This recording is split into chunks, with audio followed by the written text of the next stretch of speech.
but it bears repeating now. White Stripes, Fell in Love with a Girl, XFM 104.9, 1:05 of a Saturday. That's what DJs say. Of a Saturday, yeah. Yeah, of yeah. a Saturday. Fast approaching. Yeah, time fast approaching 1:10. What do you mean it's fast approaching? What's it speeding up, is it? Time speeding up as it gets towards 2:10. Shut up. Ricky Gervais, obviously. With him, Steve Merchant. Yeah, and Karl Pilkington. Let's not forget Karl P, the K-man. He's growing on people now. Love him. People love People was thinking, oh God, he's too much. Now they're going, they love him. Like, same as you. I mean, they still think you talk a little bit too much, but I mean, they love Karl. You know, but, I shouldn't say that because it'll rock your confidence. Exactly. Yeah. You know, yeah. No, I am a man of nerves. Sorry, I'm sidetracked because I'm looking on the internet here, on the website for XFM. Yeah. Because I was, well, partly bored, but also I was looking on the other day. That's nothing I said though, was it? No. Right. No. And there were some people commenting on the show. Yeah. And one person on there, I'm trying to find it, I don't want to misquote them, but basically, as far as I remember, they said that we knew even less about the music than the DJs that are on in the week. Right. I think that is scientifically impossible. Yeah. So they've embarrassed themselves. Exactly. I think it's impossible. You can't know less than the people that are on I in the don't week. think so. It's just, I mean, it's like trying to multiply 0. You just end up with 0. It doesn't make sense. I checked with Steve Taylor, the man with the knowledge. He should know. But I don't think that's really annoying. But it's so annoying because I'll tell you this, we are passionate about the music and we do know what we're talking about. Yeah. Just because we don't read the back of the CD box like and play the list we're given with the 9 CDs that are on the playlist every month. There's a piece of paper here. The Carl's looking at me like he's thinking, oh no, we're having a go. You've given away the magic of radio. You get pieces of paper here, and they've got little bits of details. So, for instance, White Stripes, this is the next single off White Blood Cells, February 2002. Now, it sounds like we know about the music. We made that off a piece of paper. Exactly. Whereas, when we say about music and we're wrong, at least it's 'cause we didn't know. Exactly. See? Alright? Don't criticise us.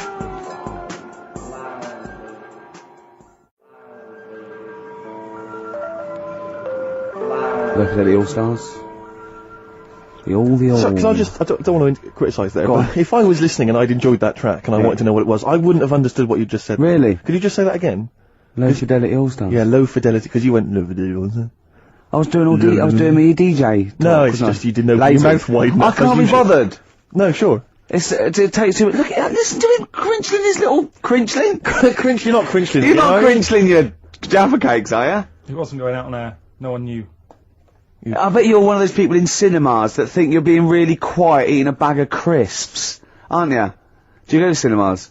I haven't been for a bit, actually. What do you do, Carl? Carl! What's an entertaining evening for you? Yeah. What would you do to occupy your time? Your hobbies, for instance. Might get a video out from prime time. Right. What would you enjoy that, or would it just be a chore for you? No, I think things like that. Would you really hate doing that? That's when you really switch off and you forget all your problems and stuff. Well, you haven't got any problems. You haven't got any problems, Carl. You don't know that. I put on a face when I'm with you. You wear a mask. Are you crying inside, This Carl? is you being the happiest you can be. You're like a clown, aren't you? Oh, Do you think I'm like a hard, miserable man? Because there was somebody else I don't think you're hard. the other day, and like I said to him, I can't watch The Elephant Man because it upsets me. God, you're the best! You don't know you're doing it, you're the best. Can you watch it? Well, always, when it gets that bit where they're carrying him through the village and messing about with his head. Do you know, this is true, my dad watched that once, and we were watching it, my mum and my sister and that, we're all quite moved by it, almost ridiculous tears, thinking it was a wonderful example of man's inhumanity to man and all that thing. Yeah. And my dad just went, wouldn't he make an amazing novelty rucksack? And it cheapened the film for me, and I've never had this sort of... Steve was thinking, he's not that ugly. Ooh. Blimey, here we go, we were laughing at Carl! Can we focus on one person at a time, Rick, please? Let's destroy him first. Oh, God. Tell him what you said to me when that record was playing about the Jaffa Cakes. He bought some Jaffa Cakes, which was lovely. He went across the road and he handed out the Jaffa Cakes. And then I went, oh, thanks very much. And then what did you say? I just remember learning at school, I'm not like making fun of the illness, because it's not funny, but they cure cancer. Jaffa Cakes cure cancer? Not like fully. Right. They just go some way to helping. Yeah. Do you know, it'll sort of help. If you've got it, you can't say, right, get me a load of Jaffa Cakes. Right. But I think it sort of puts a bit of a stop to it if you haven't got it. Do you know what I mean? It's like having vitamin tablets. Is this medically proven? Should we get Dr. Fox down here to confirm that? I can't. I actually can't cope. You're just play a record. Can I just, if anyone has ever survived cancer thanks to Jaffa Cakes, please call in. No, but I didn't say He that. said, and then he went, it's the orange thing in it. And then he tried to read it. He said, I wonder if it's, and he tried to read out this scientific name. My head has tricks, but I think I've seen it before.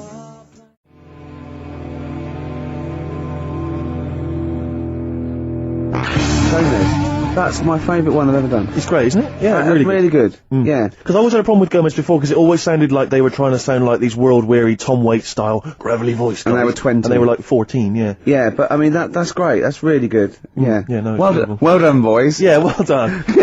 Yeah. Gervais gives it thumbs up. Oh, dear. Can I play an Elvis Costello track? You know, I'd love to bloody hear some Elvis Costello. Why are we saying that? Well, you know why? Because we met him and he's a lovely man. We did meet him, yeah. And without wishing to show off. I remembered all the great songs he's ever done. I didn't like his spoken word much, too much, and some of his later projects I thought were a little bit, but his own songs from 1978 to about 1980 I thought were great. Why did we meet him? I can't just remember why we met him, Rick. Oh, I wasn't doing that. No, I can't remember. We won an award. Was it because we won another bloody award? Stop giving us awards, please. Oh, God. Not enough room in my house. Oh, dear, we've only got two. Yeah, and we haven't got one of those. The one was the BBC, so he's got a lot of room in his house. And I've got the other one, he let me have it, so he's got no award in his house at all. Can I, You can borrow it. Can I don't know who you're talking to someone. I spoke to Richard Wilson from One Foot in the Grave. I spoke to him. Yeah, but he's a lovely bloke. He's a yeah. really nice guy. But he said to me, could I do a cameo in the office for £40,000? And I went, could like Ricky do like an amusing pratfall or something, and then you just come in as a cleaner and go, I don't believe it. And he looked at me like, why have you said that? Why have you brought that up? I felt so guilty. Oh no! I so wanted to apologise. But why is it so? We know it's wrong to do that. I don't know why I said it. We know. Do we think no? It's different for me. Exactly. We're in the business. I'll do a new twist on. I don't believe it, and he'll go. That's the best. I don't believe it twist I've ever heard. I don't know what I was thinking. Why did you? You didn't tell me that. I know. I felt ashamed. I felt really ashamed. Oh no! I was a little bit drunk. I wasn't thinking straight. Oh, it was so embarrassing. I was talking to a friend of mine who said, who was it? I can't remember, was it? He said that he was watching it was a sports cast, which it may have been, Formula 1 racing or something like that. And he was watching, and there was a commentator, and the commentators have got to keep talking all the time. Yeah. And he was going, and there's the team, oh, good to see so-and-so's girlfriend in the audience. And he said he saw, and it cut to Richard Wilson in the audience, and he went, and the bloke went, and there's One Foot in the Grave. I love that, because he knew he had to say it there, but he couldn't remember his name or the character. Oh, that's fantastic! And there's One Foot in the Grave. Oh, dear. That'd be brilliant. And there's The Office. I don't... Brilliant. What, you're putting us alongside One Foot in the Grave, thing that's been going like 10 years and one of those, what, you're putting us alongside, it beat us, Steve, get over it. It beat us in the Comedy Awards. No, I was just saying that you're an identifiable face if you're at a Formula 1 event. Okay. Old. Grumpy. One Foot in the Grave. Yeah, One Foot in the Grave, exactly. Yeah. Anyway, Karl, any thoughts before we move on anything we've said so far? Elvis Costello. Well, I'd like to play Red Shoes. Are we ready for... Not yet, I'm just saying. What? Do you know who his dad is? Declan McManus. No, I don't know his real name. Declan McManus. He was a big band leader in the 50s or something, wasn't he? No, he was in the R. White's Lemonade ad.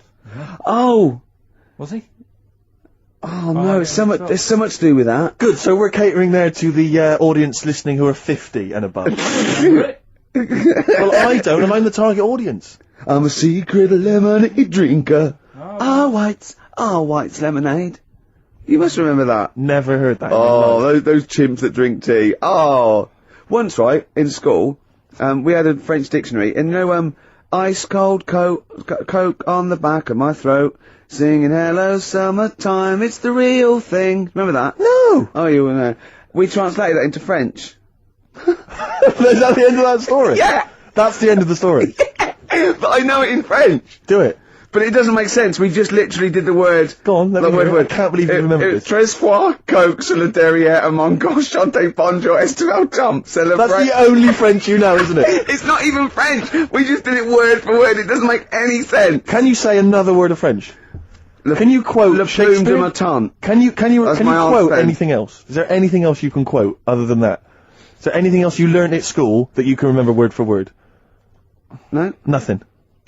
Le chat est sur le mur. I don't just mean French, I mean anything. English, maybe a bit of poetry that you can remember. Of course I can, yeah. Go on, quote a bit of poetry for me.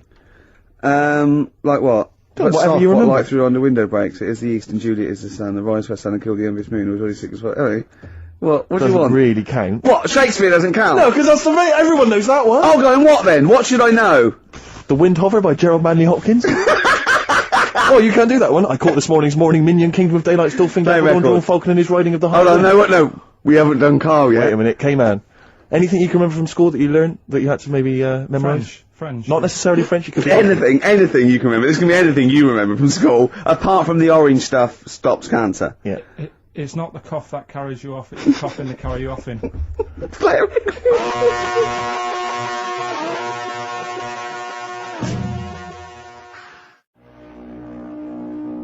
Beatles, Revolution. Was that clear? Yes, it was. Yes. Yeah, Thank you. good. We got to speed this up because we know it's funny because our first link when we had to go at like the library and the playlist when we played the record, Carl went. You usually do it at the end when you've run out of stuff. Yes. What's left off? Yes. So we started with what's usually our worst bit of material. So I think we've got to turn this show round. Right. Carl's been holding this together, to be honest. Yep. It's Carl's beautiful naivety and, can I say it, Carl, in the nicest way, stupidity. Yes. That are keeping the listeners... I wouldn't class it as stupid. It's all I'm only educational joking. stuff. I'm only joking, mate. Of course you're not stupid. Everyone knows you're not stupid. You're sincere, and that can sometimes be, frowned upon in this cynical world. Would you say you've learnt stuff from me in the past few weeks? Definitely. Definitely. Rather like a scientist learns from injecting mice. Yeah. No, but I've learnt from you about ants and stuff. I think every week, as weeks go on, I feel like We're learning from each I'm other. learning more now than I did when I was at school. And can I just clarify? Yeah. You weren't raised as an experiment and you've escaped from a laboratory. You had regular upbringing in Manchester and that. Yeah, I didn't go to school much because my mum and dad had a caravan. Right. And No need, is there? No need when you've got that sort of fun at home. I used to just go away for weeks. Really? Yeah. Is that true? Yeah, honestly. Where'd you used to go? Port Maddock. But And so you didn't go to school much. No, I did, but not as much as everyone else. no. How many holidays were your parents having? Oh, What was loads. their income that they could? No, well, my dad used to work nights, and he used to travel back, because to Manchester from Wales, it wasn't that far. And he used Manchester to Wales? He used to do 4 on and 4 off, so me and my mum were, like, loving it. But what Port Meredith? Port Maddock. Port Just Maddock, down the road from Port Merion, where they filmed The Prisoner. right? Oh, so that's cleared up for me. Yeah, Location-wise. So what did you do then? You were in this little 2-berth caravan on the back of a Cortina estate. Right. Well, what was it? What was the car? I want the. What was Granada, full Granada. it? Full Granada. What are we talking? An old one. 1980. Yeah, 82, 80, 83, right. 84, 85. Okay. And you in the car down there, park up. Yeah. What was it? What was Port Meredith? Port Maddock. Port Maddock. Remember Ruth? It's just, Oh, yeah. it's just a holiday camp, Yeah. and had an arcade and a beach. I was loving it. Yeah. But so of the 52 weeks of the year, let's assume, I don't know how many weeks you take off normally for holidays anyway. Let's just say, I don't know, you go to school 45 weeks of the year maybe?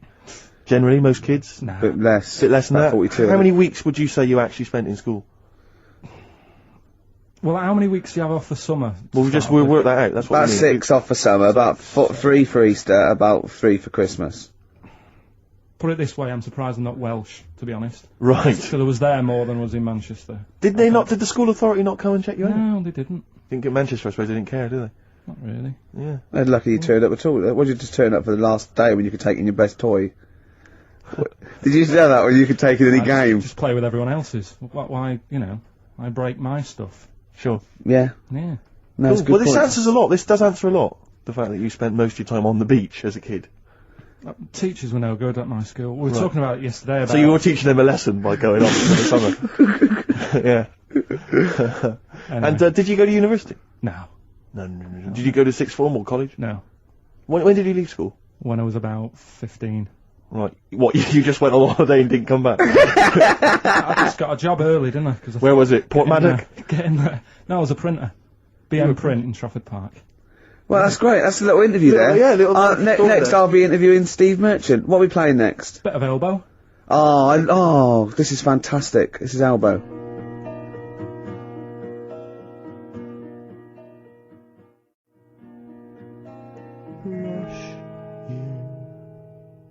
Elbow, Asleep in the Back. I think that is absolutely beautiful. I think Elbow are my favourite new group. We've sang their praises many times and they've never phoned to thank us.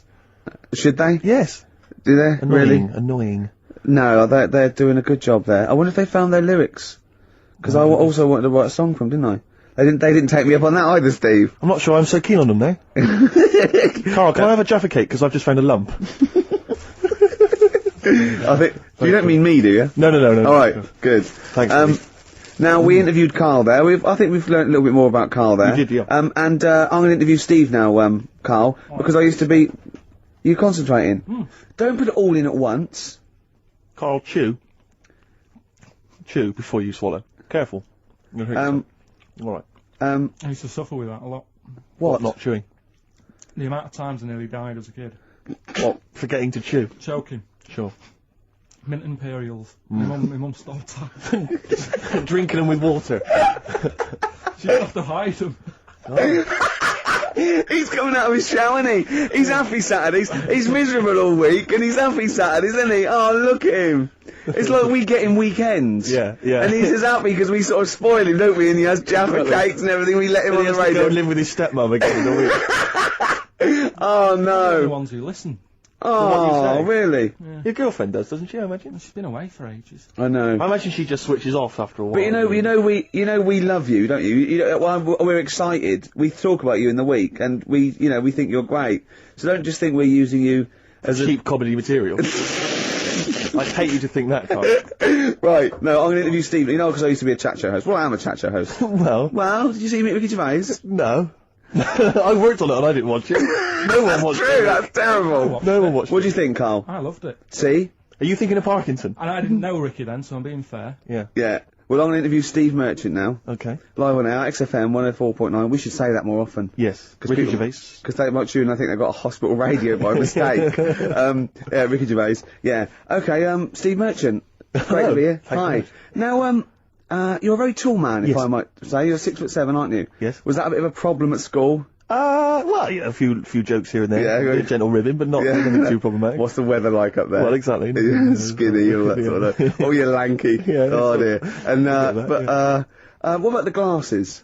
Well, I wear glasses, but again, that wasn't really a problem, you know. They didn't call you Four Eyes, No, really. really. Didn't call you Four Eyes Freaky Lank thing. They didn't call you Freak Pot. Freaky the Freakish Alright, I'm Gimp, not sure I'm Four-Eyed enjoying this Git. mix, don't What? worry, I'm not Well, sure I'm just saying, they didn't do that. As an interview, I'm not sure that's the best approach. Okay, and then you I'm left honest. school. You left school. Yeah. You went to university. There, were you called Freaky, No, I wasn't. Freak-Eyed, I've never been Four-Eyed called Git? Freaky, Four-Eyed thing? Git. Are you sure? Never been called it. Were you called Freaky, Lanky, Four-Eyed, Stupid-Haired, Boggle-Eyed, Freak Face? Fish Face? Is your chat show coming back? Is this what you... I never watched it. Is this what you said to people like... I mean, you had some big names on there, didn't you? Tony Hart. Yeah. That bloke off Ground Force. Well, the problem was they'd either heard of me or they hadn't. Either way, they didn't want to... It was a problem. Yeah, it was a problem. Who would you say was the biggest name you had? They're all dead now. Okay. Probably the youngest one survived. I think Penny Smith is still with us. Right. Yeah. Biggest name? You had Savile. Jimmy Savile. You I had thought. Daniels, Paul. Yeah, Paul Daniels. Yeah. But which was the biggest name would you say that you had on the show from the 1970s? Peter Purvis. Peter Purvis, of course. He was a joy. No, yeah. but So that's just. But it's not coming back though. That show. We're not. No, not in that form. The Channel 4 wanted to see some changes. What sort of changes? Ratings. Right. Now I'm going to play a lovely track. Thanks, Steve Merchant. Thank you. I'm going to play a lovely track by Elvis Costello. I think one of his first hits, maybe even be his first hit back in the 70s. This is Red Shoes.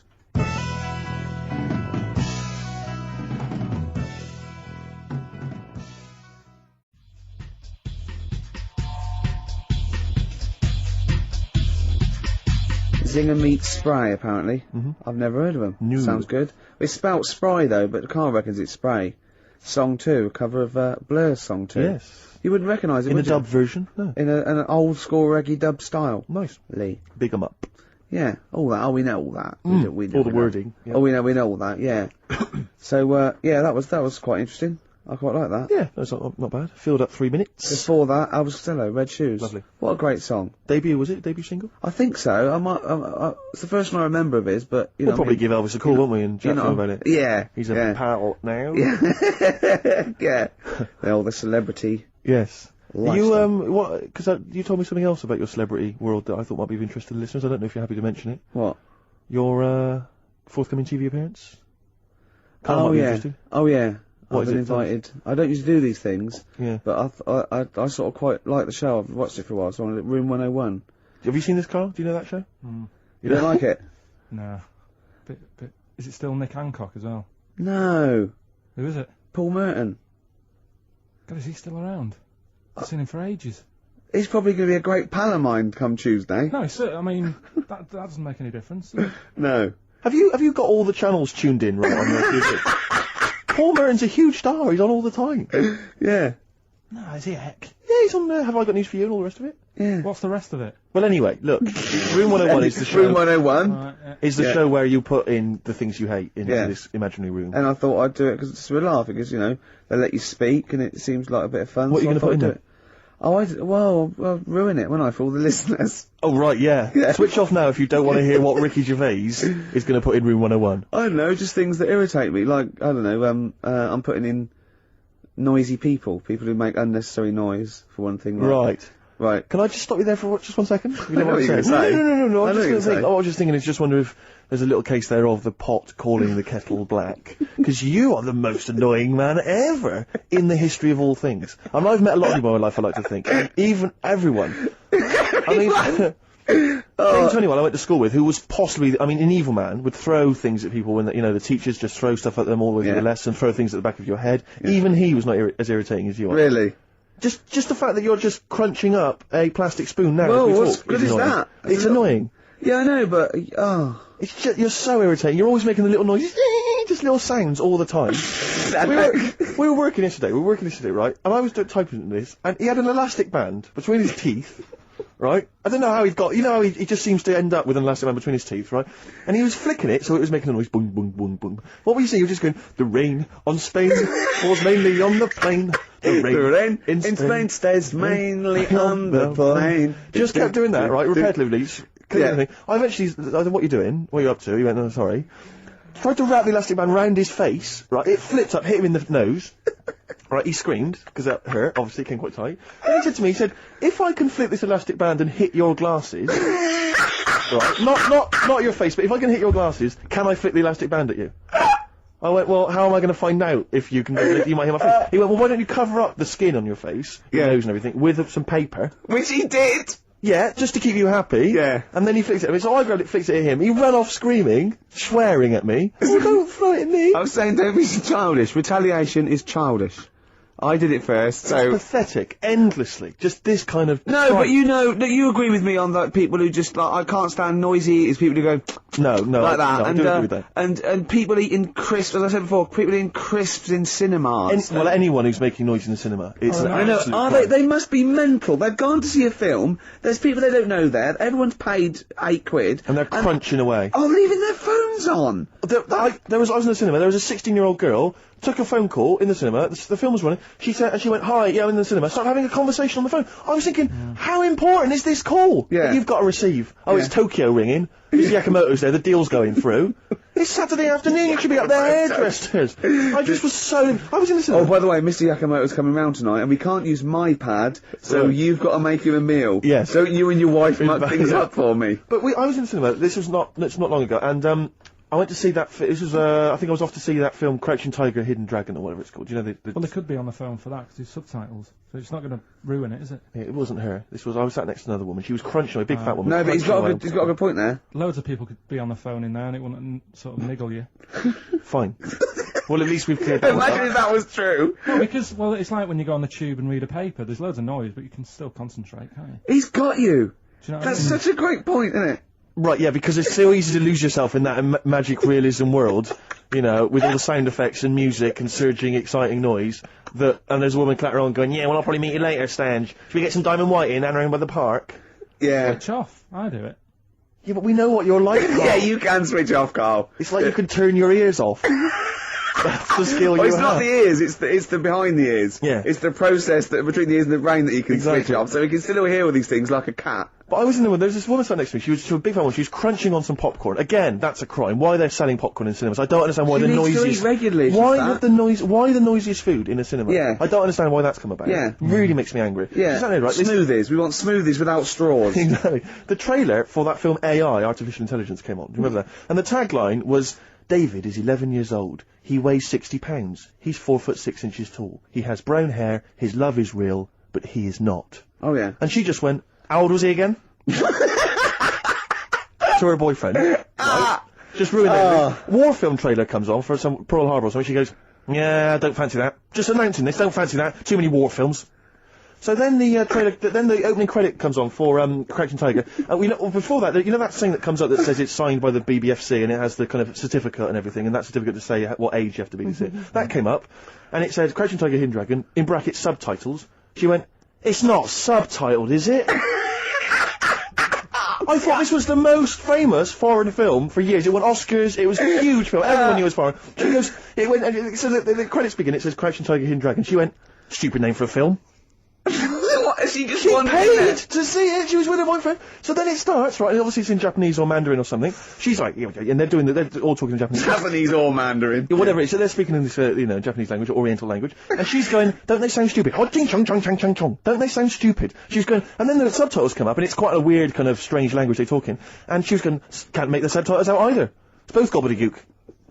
Just wittering on every step I of the totally agree with film. you. I totally agree with you. But what I like in your telling of it, I know you're sort of getting quite I'm emotional. genuinely livid. But she went Mandarin or Japanese, some Oriental language. And Well, I don't know what it was. It's a strange language.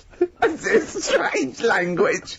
Well, anyway, Oh dear. so then I moved. I climbed over several seats, made a big huff of, make a big show of moving. Yeah. Sat next to a guy on the phone, just chatting on the phone. Oh, I'd have gone mental at that. So now I hate that film. I didn't enjoy it. I don't like seeing it. I don't want to even think of it. It's subtitles, isn't it? Well, rubbish. Rubbish. That's why I get videos.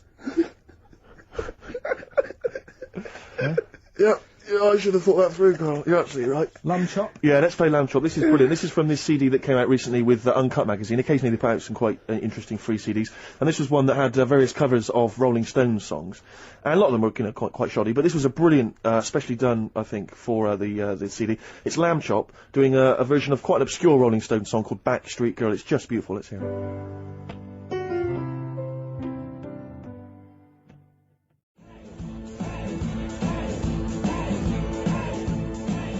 Andy Warhol's Get Off. Getting a little bit blasé now. Steve's just wandered off to make the tea. He's talking to Dermot. Is he not really, is he? Yeah. Is he just down there? Can he hear this? Nah. That is a bit shoddy, isn't it? Yeah, it's not. I'm going to see Pop Idol tonight. Oh, yeah? Yeah. Yeah. Who do you think will win? Will or Gareth? I don't care. Do you really? No, it was in. Was I boring you? Sorry. It was in Leicester Square, right? The little lad Yeah. in big coach with his head on the side. Yeah. I mean, how long's he been around? Was it an accident? No, but do you know like those ones that footballers have? Big heads. No, they're really big coaches. I mean, he's only a small Big lad. coach. What I like don't know why he needs a trainers? You mean? big coach. Look, if you're just going to be like that, I'm not telling you. Sorry. Go on. Big coach Yeah. with his head on the side, and he Yeah. came in. And His he's picture. like, His picture on the yeah, side. yeah. Yeah. right, and about 200 kids screaming and going mental for him. Really. I just don't think it's right. No, it's not. I mean, it's been around for, a couple of weeks. And the way everyone keeps going on about his stuttering... What, you think they should really concentrate on worshipping worthy sort of things like S Club 7 and A1 and... Look... Who have been around for a year? So you pick on me when Steve's not Well, it's around. only a joke, isn't it? Steve- Here he comes. Here he comes. He can't believe it. But it's just the way, like, they keep going on about the stuttering. Yeah. What's going on here? Well, you were late. What are we meant to do? Playing on a record. Oh, we can't possibly go on without Steve. Oh, we need Sting. What? Hey? Dude, that's the reason you shouldn't do it without me. That meant nothing. I'll be a good reason not to let you have this cup of tea. But I will anyway. Thanks. Cheers. Thanks. Just saying that Karl thinks all this nonsense about Pop Idol is a little bit sort of shallow because they've not been around long enough to be worshipped by children. Just saying there when you were talking. To Unlike Santa Claus, who's been around forever. Yes. He was in Leicester Square in a big coach of his own. Who was? Gareth. He's only a small lad. He had the biggest coach I've ever seen. A coach? Yeah. One of those like National Express coaches. He just probably come down from wherever it is he lives. No, with his head on the side. What? We went through this. His own coach, not like. You mean like a tour one. bus? Yeah, but with his head on the side. With his face on the it's side? his own coach. Was he driving it? Was he really nasty? Go, we can't have a toilet break yet. You had your chance. Yeah. Sit down. But it's just Wait till we get the run. service. I'm finishing this fag and then we're moving on. How come And if you're not back from the toilets, I'm gone. Yeah, it's a lovely restaurant here. Alright Jeff, what you know the food? Yeah, well, not my brother-in-law or anything. It wouldn't have been quite as snappy as that if he'd been saying all that. No. That's it. Everyone keeps talking about the stuttering, but they never go on about his asthma, and he's got really bad asthma. They don't. You're right, we should attack the asthma more as well. Do you think he's held that back for the final? Do you think he's bringing out the big guns for the final? Oh, and by the way, I've got... There's a Asthma. It's the way he does that. Well, he's trying to... That's That's his not therapy. asthma, Carl, that's him trying to breathe in order to help him speak. That's his Have therapy. you guessed about the asthma? I thought you read this or something. What you thought his asthma was because he goes... That's him. He has to do that to get over the stutter. That's a therapist. I haven't got bad asthma then. What if you ever have kids? Maybe he hasn't got asthma. When you yet. cross a road, don't bother looking both ways. Yeah. Just walk straight across. I love that. Imagine a doctor saying that. Oh, not asthma. No, he does that. Has he? No, it's not asthma then. Okay, well I'm stuck. We better then. operate. When they Yeah, well don't operate. He's just he just fell over. No, Yeah. I heard him breathing heavily. Yeah. Probably got something lodged. I've got a story about breathing heavily after this next record. Really good.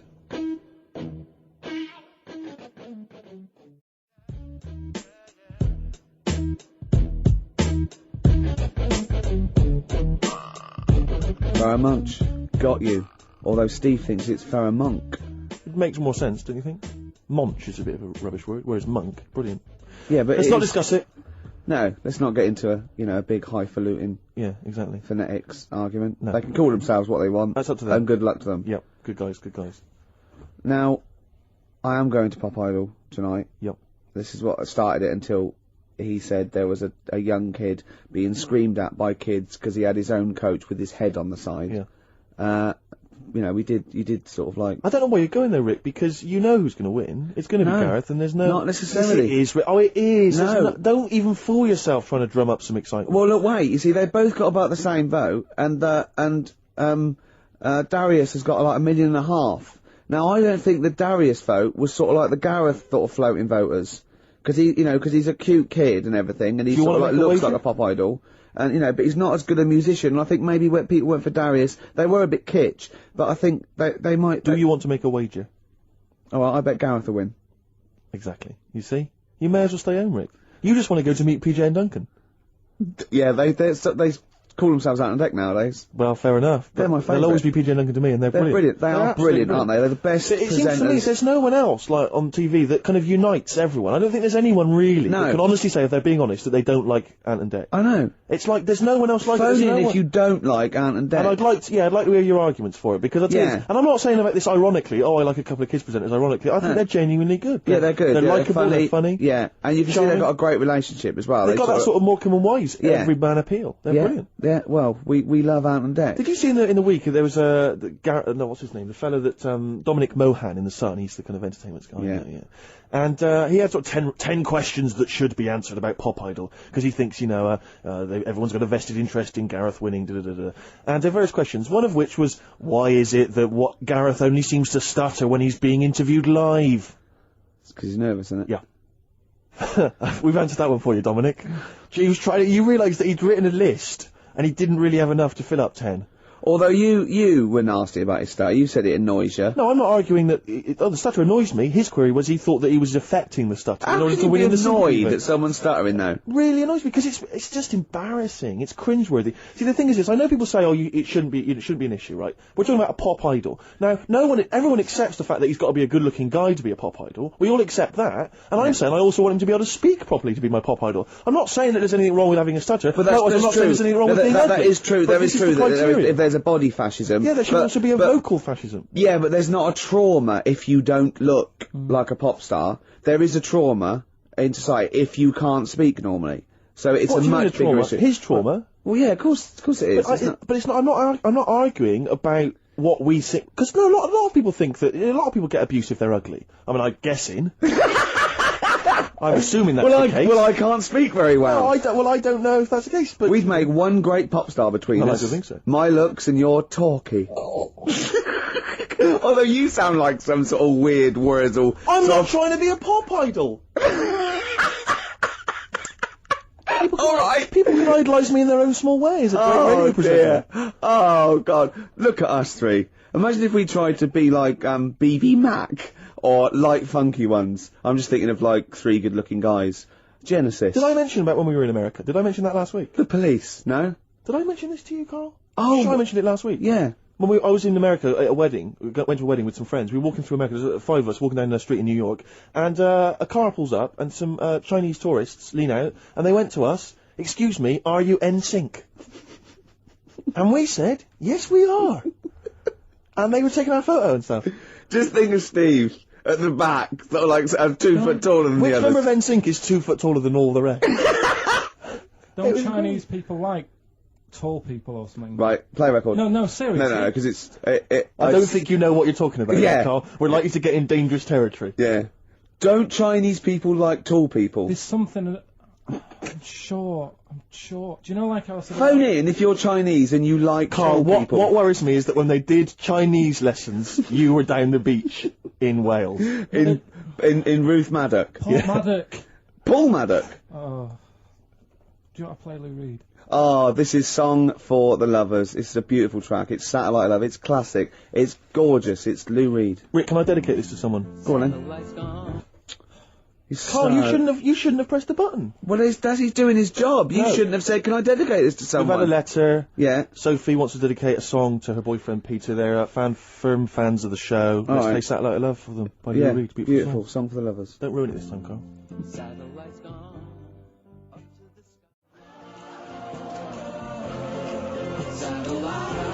the sky. Oh, brilliant. How to ruin a song by Ricky Gervais. Do you want to explain what you were doing? I was just singing along to the backing vocal. You're not just singing along. Doing it like a mental. Well, just give us a blast. Well, I haven't got my headphones on. I've got to do it in time, haven't I, now? Because wait, was it? Is it finished? It's finished, man. And it was just going, when Bowie goes, Satellite, I was going, ah, like that. Yeah. But in Room 101, you're going to put irritating people. But it's something nice what making. Are you going to climb down that little thing and climb in yourself? It's sort of, yeah, maybe. You know they have sort of a visual representation of the thing that irritates them. They always have that, like Shakespeare, there would be a bust of Shakespeare's head. Just a picture of you. Yeah. Ideally. Oh dear. Bowie in the background, Satellite Love, Song for the Lovers. I should have like sung along on air. I love the idea of you when that came out, sort of 17, got a girl back to your place, just making out with her. Just that record's on in the background, you just go, ow! I'm gonna have to shoot off now, Rick. Ow! Send me to it, I'll enjoy myself. Ow! I'll finish myself off. Ow! Oh dear! Oh, you can't do that! Oh, we've cheapened that song. Oh. You've ruined that song forever for me. No, I haven't. But see, the thing about Lou Reed is, because Perfect Day, just a genius song, but we can never play it now, can we, because of that BBC ad? No, because I'll tell you what's her name coming in at the end, M People. Yeah. A thing she does with her voice. That song. There's a couple of songs that have kind of, like I always remember, and who's that one that goes, it's such a perfect day! Yeah, some little opera ponce. Yeah. Yeah. Oh. Yeah. That's a song. Any other songs ruined because of their association with things? That song, First Time, which was on the Coke ad. First time, first love. Ruined now, 'cause that was on Coke. Wasn't that Fallen on Blondes? Yeah. Oh, that was Robin Givens, wasn't Robin it? Givens, yeah. What was didn't Fallen on Blondes do something like that? No, not. I just keep seeing Fallen on Blondes in the playlist. I think Fallen on Blondes they ruined their own career by writing songs. Yeah. It's becoming a feature. Yeah, we should play Fallen on Blondes one week. Rick, I was going to say something to you before we got sidetracked. What were we talking about, Carl? Oh, we were talking about, We nearly lost it then a bit, but I think we pulled it back. It's okay, no, we had a fascinating fact that we were going to surprise Oh yeah, Carl with. if everyone in China, Carl, This is true, Carl. Right, Carl, listen to wake this. up and listen. listen, if everyone in China jumped, it wouldn't be hard to coordinate. They did hands across America. They did up yours, the laws, right? We can coordinate this. We can get the sun involved or something, right? Everyone, 1.2 billion or something, jumped up and down at the same time. Shut up. You're not explaining this clearly It would enough. cause a tidal wave that would destroy America. If every person in China jumped up at the same time, that would cause a tidal wave that would destroy America, apparently, according to physics. According to I physics. don't believe it. It is, no, true, it's a fact. We're not making this up. We both know this Yeah. is a fact. We're not making it up. We've heard it, but Yeah. obviously I don't know what that's based on. Someone going, just had a terrible thought, Mr. President. What is it? No, you know the atomic bomb and all that? Yeah, forget it. Forget it. If everyone in China jumped up and down, they'd wipe us out. Right. You know what I mean? See, there should be some Chinese leader just threatening them with that. Yeah, just showing them a picture of everyone just poised. just pictures of China people just crouching. On pogo sticks. Exactly. Just a billion Or Chinese people. Just all stood on the Great Wall of China. About to jump off. That would be brilliant. Oh, Look at dear. Carl, he's dumbfounded, he's scared now. He's scared now, ain't you? But there's more chickens in the world than people. Oh, Play record. well, that's brilliant. It's a Sunday, that please get in touch.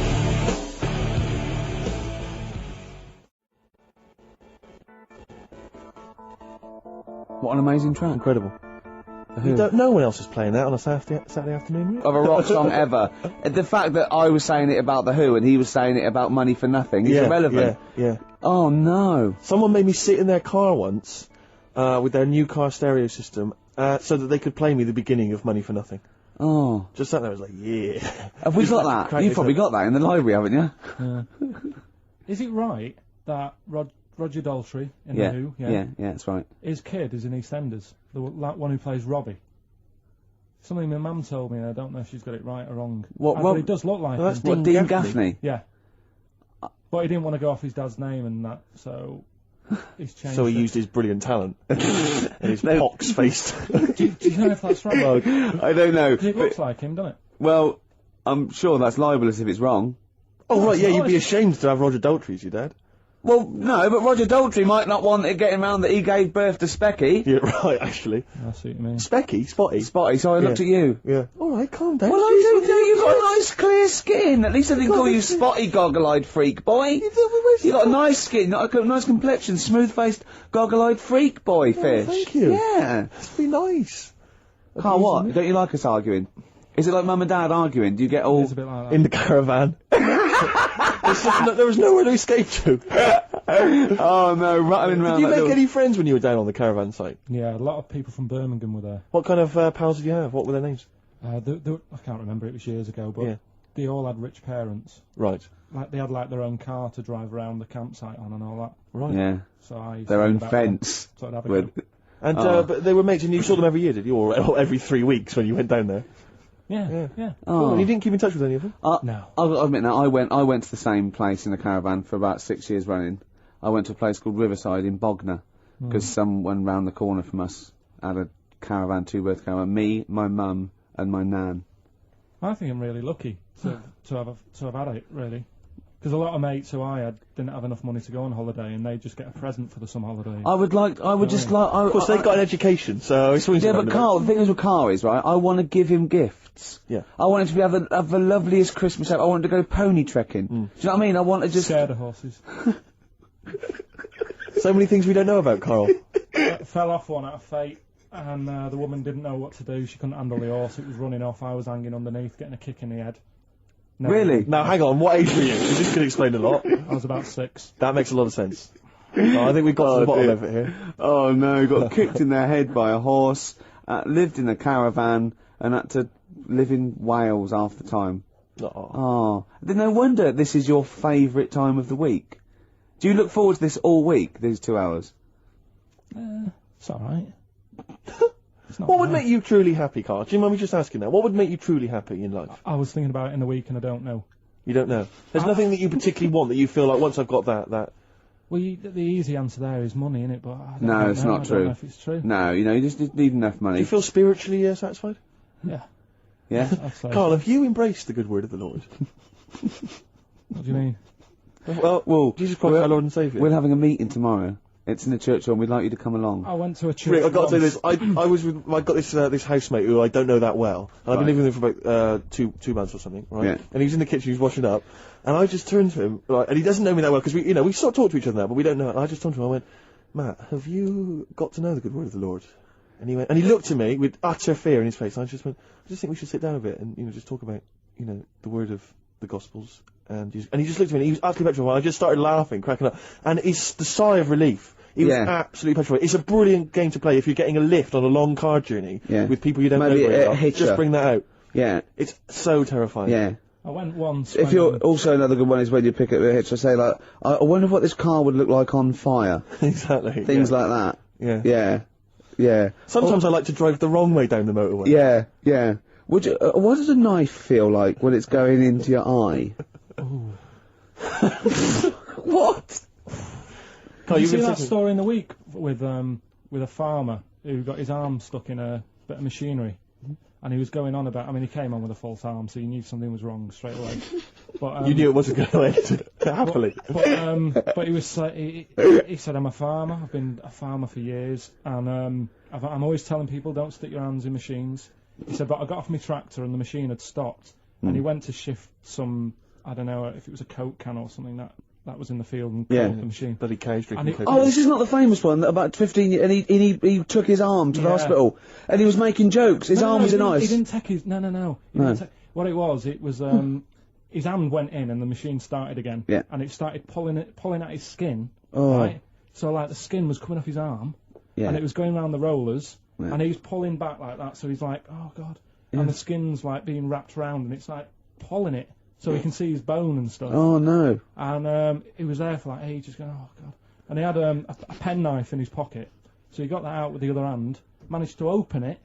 I mean that's yeah, because they stick, don't they? After a while, I've got one of those Swiss Army knives, and well, that's what it was. I can't do it with two hands sometimes. Once they get all full of gunk. He managed to do that with one hand. And cut away at the skin. That's not true, is it? Yeah. Has he learnt to farm again, like the drummer of Def Leppard? Has learnt to drum again. Have they got just like the handles? Can he farm now with just one arm? It was good because he was making a joke out of it and that. Oh, that's good. I think that's good. But that doesn't mean you can, Steve. Then no, sure. He had to cut his own flesh off to escape a combine harvester. Yeah. He doesn't need you know, making wisecracks. Do you know what I mean? Sure. I just always remember getting a hot plate out of the oven when I was younger, and that absolutely killed. Yeah. It stuck to my fingers, and I just thought the pain that he must have been going through. Yeah. Must have been what? You must have been worse than a hot plate. Oh. It must have been worse than maybe dropping a pie. Yeah. Yeah, I think you're right.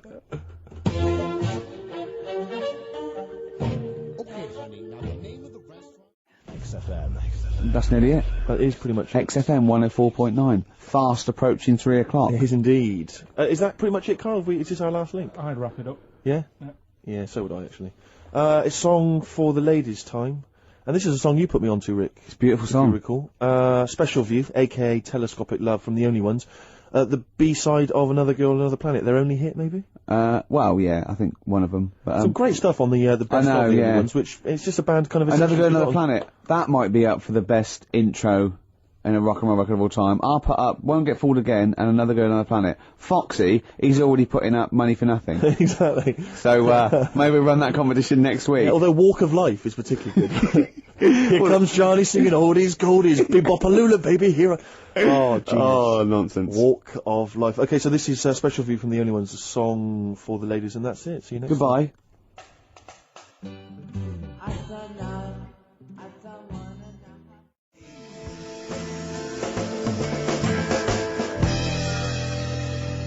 Athlete and Westside on XFM 104.9, sunny day, 2007. It's going so well, wasn't it? Yeah. Going so well. Ricky Gervais. Once again, the English language tripped you up. The mouth with the tongue lips Exactly. was all over the brain and talk. The brain and talk through the throat. Oh, dear. Oh, language is his tool.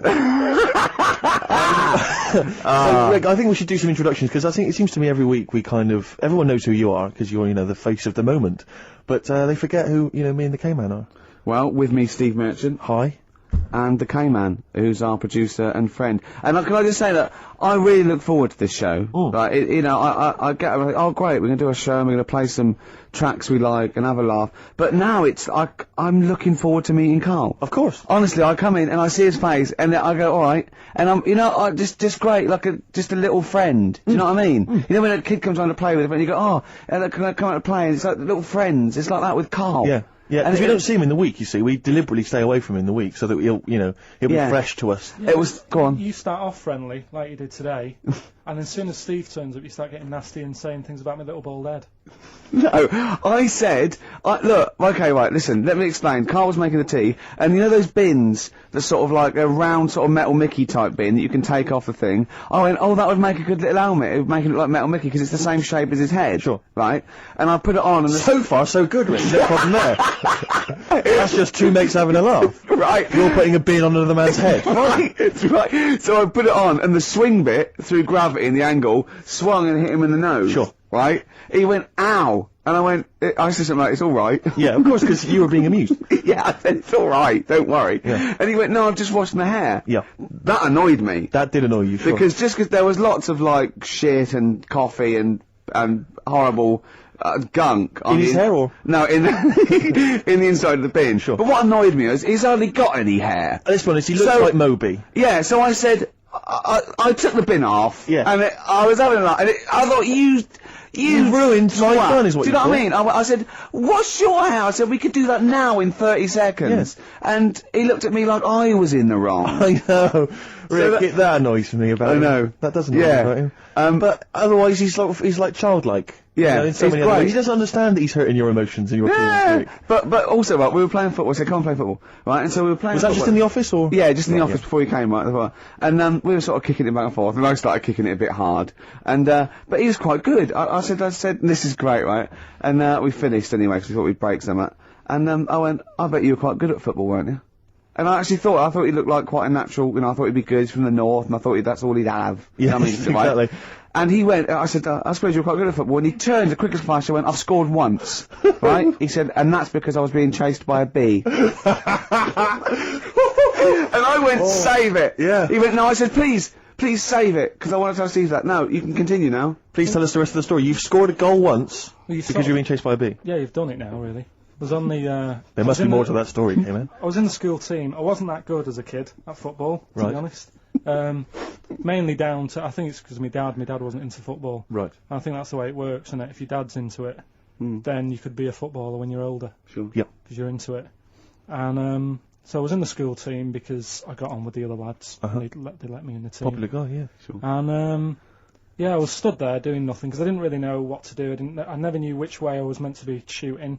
Yeah. Got all that messed up. Yeah, that is a I just stood there, right, and with my hands behind my back, and something landed on like this part of my thumb. You can't just point. It's radio. It's this bit here. Right. Yeah. The fleshy bit. The Yeah. fleshy bit of the thumb. Yeah. And I thought, oh, what's that? And I looked down, and It was a thumb. Oh, it was a bee. It was a bee on me. So I start running, try to get away from it, and bees. Actually, something interesting about bees. More chance of getting stung by a bee in windy weather than any other sort of weather. That's incredible. Anyway, so I'm running away. And he said there was no more. Extraordinary. I've already learned many things. You're being chased by the bees. So windy. I'm running. It's on your thumb. Is it still on your thumb now? It's sort of gripping onto me like a stag beetle. Clever. I love it. Oh, Or a bee. Yeah. So I'm running, and I'm running towards like the goal. Yeah. Oh God! And the ball comes to me. Yes. Wallop, get it in. Brilliant. What happened to the bee? Did it sting you? They die, don't they? I mean, ultimately it died, sure, but at that particular moment, did it sting you? This was probably about 20 years ago, so I imagine. No. Once a bee stings So you. did it that's sting Yeah, but did it sting you? Yeah. Right, that was the question. When did it sting you? When I was playing football. Carl, do you mind me asking, you say you're on the school football team. Was there just 11 boys at your school? Was that how you got in the squad? Listen, Carl. Oh, what I mean is, at what point in this story did the bee sting you? Straight away? After half time. Play a record, man. Oh, it's the best!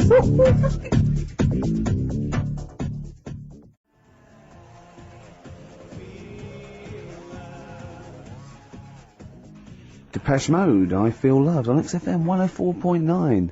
It's about 17 minutes past 1 on this Saturday. Go on. Will never interrupt me when it's going that well. Sorry, I don't know what I was thinking. That was my record. That was about 4 or 5 sentences. True. I don't They know had what I was thinking. semantic syntax. There was capital letters, full stops, grammar. You didn't even get the time out, did you? What time was it? Quick, what time was it? I interrupted. Sorry, I should have. I was so eager. XFM 104.9. I'm Ricky Gervais. With me, Smirch. And the K-Man. The K-Man. We're all giving ourselves nicknames now. Yeah. Can I just clear something up? This is only a very, very personal thing. Lots of people who listen to the show that I've spoken to, friends of friends and stuff, they think that I'm the guy that plays Gareth in The Office. Because my voice is obviously very similar. It couldn't be further than the truth. That's so not the case. If anyone's listening, they think it's me. The truth. I don't want to take credit for Mackenzie's performance. That's a guy called Mackenzie Crook. He's a brilliant actor. Yeah. Everyone's seen his performance. It's not me. Admittedly, he has loosely based his accent for the character on my accent, because obviously it's a comical accent. We all admit that. Yeah. We'll agree with that. But that's it. That's where the similarity ends. Yeah. Mackenzie's a good-looking fellow, isn't he? He's a good-looking lad. I mean, that's not You're not visiting me. I know, because you're saying I'm a good-looking guy as well. You're just saying we're two differently good-looking guys. Yeah, Carl, it's all people are all different looks. I mean, you could say Brad Pitt's good-looking, and then you could say George Clooney's good-looking, and they're both great-looking blokes. They don't look alike. Exactly. So for me to say Steve and Mackenzie aren't alike, Mackenzie's a good-looking fella. Exactly. You know, if you looked at the Venn diagram there, they weren't mutually exclusive. There would be a crossover of good-lookingness. Yeah, and I'm in that pool with Brad Pitt and George Clooney. Wow. Well, it's quite a big pool, Rick, and I'm in there, certainly with them. Yeah, I mean, I'm in one of those Venn diagram circles. You are, yeah. You're over this one. See what's in there? I noticed that's a separate one, floating off from all the others. Yeah, lizards and parrots. Ah, right. Okay, right. so it's good to be included in something, though. It's good to be part of a gang, Carl. That's very important. Yeah. And if that's cleared up... Depeche Mode there, and I Feel Loved. Who'd have thought Depeche Mode would have been that huge? I think I've seen little lads from Basildon with little plinky plonky sound. I thought that'd be it. They'd be like Visage or something. That'd be it. And now they're stadium rock fillers. They're huge. They conquered America. You went through some hard times. You came out the other way, and well done. But see, I think what you just said there is a very good example of why they are and why certain other bands aren't. Because if you think about it, for me, you see, whenever I think of a band name, if I see a new band's come along or whatever, I always use a very simple test, which is, can you imagine that you're the announcer at a huge event? Maybe it's like broadcasting around the world, like Live Aid or Nelson something. Mandela or concert. It's a Nelson Mandela Freedom concert. Yeah. And you can imagine someone He's there. Nelson's there. Yeah, with Everyone's the there. Spice Girls. Oh, they're all there. But you can imagine someone saying, "Ladies and gentlemen, please welcome to the stage, Depeche Mode." Yeah. The Rolling Stones. The Who. Exactly. But you can't imagine someone saying, "Ladies and gentlemen, please welcome to the stage, Visage." Ladies and gentlemen, will you please welcome our headline act? Welcome Idlewild! Exactly. Ladies and gentlemen, please welcome to the stage, Ned's Atomic Dustbin. It doesn't... Do you know what I mean? You just know The Levelers! some bands aren't going to make it. Ladies and gentlemen, please welcome to the stage, Mega City 4. You know what I mean? It's Just a simple test. We'd like you to do that at if home. you're thinking of starting a band, or you've just named your band, you're just beginning, just phone in, tell us, or email in, tell us what your band name is, and we will use that simple test. And we will do the test. Ladies and gentlemen, will you please welcome to the stage... The Franken Walters! Jimmy Eat World! Ladies and gentlemen, please welcome to the stage, Cooper Temple Claws! I don't think it's going to happen for those lads. It's a good one. It's a simple test, anyway, but... 100 Reasons, please welcome to the stage, 100 Reasons. 100 Reasons I think would work quite well. I'm just going to give the email address, ricky.gervais@xfm.co.uk.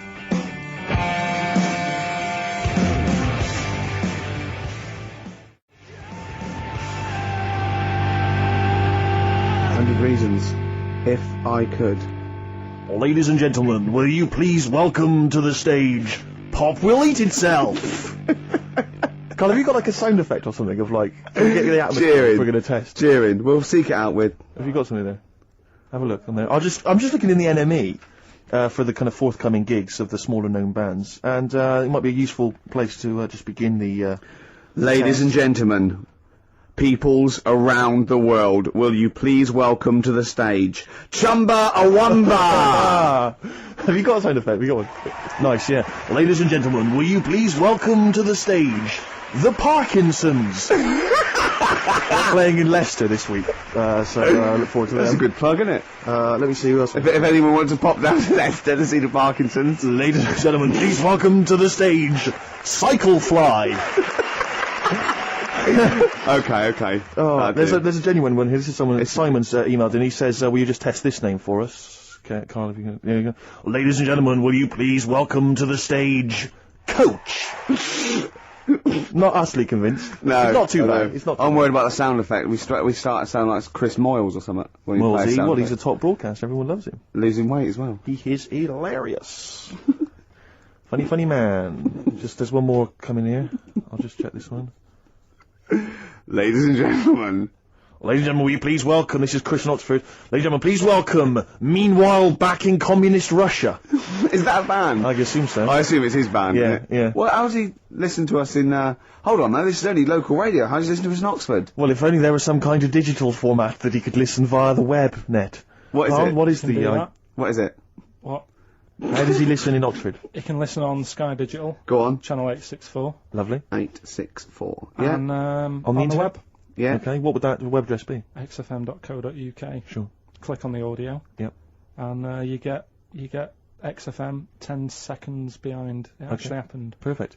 Just out of interest, what's the point of saying that if they can't sort of get us in London to listen to that, because they won't be, and they're either in London, so they won't go through this nonsense, or they're in Leicester, and they can't hear us saying Sky Digital. Yeah, we haven't thought that through at all. And Because you might work in London for a bit and then have go back and spread the word. and like leave, Go back and spread the word. Disciples. move back to Leicester, Yeah. tell your mates. Yeah.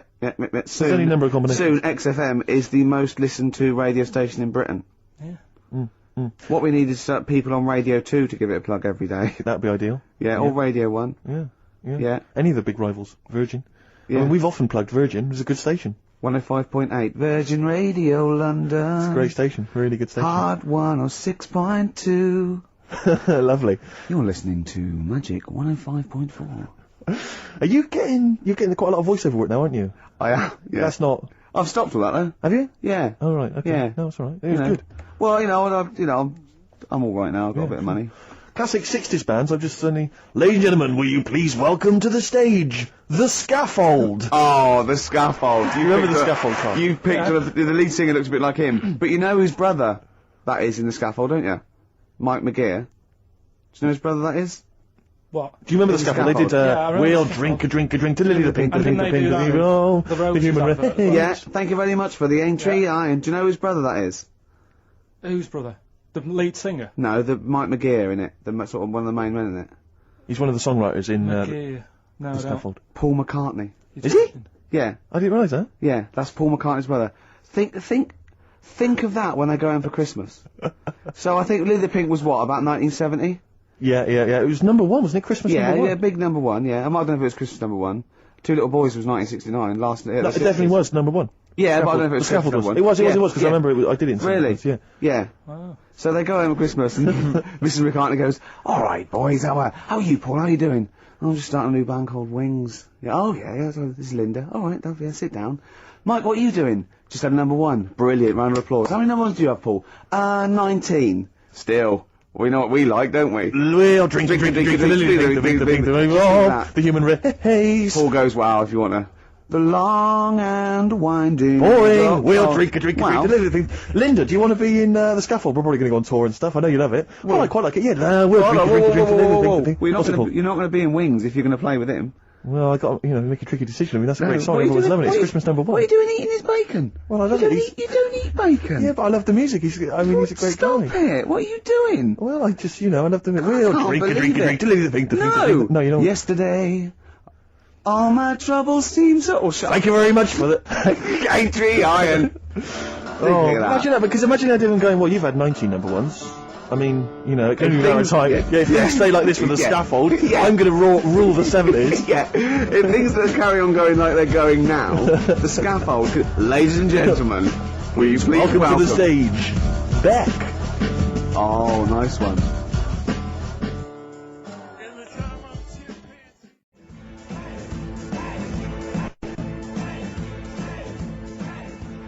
Dandy Warhols. Ladies and gentlemen, please welcome the Dandy Warhols. There you are, it's never going to That sounds like Levellers crossed with Wonder Stuff. Rubbish, isn't it, really? I mean, well, you know, it's fine, it's chirpy. It's a nice old song, but it's you know, it's not...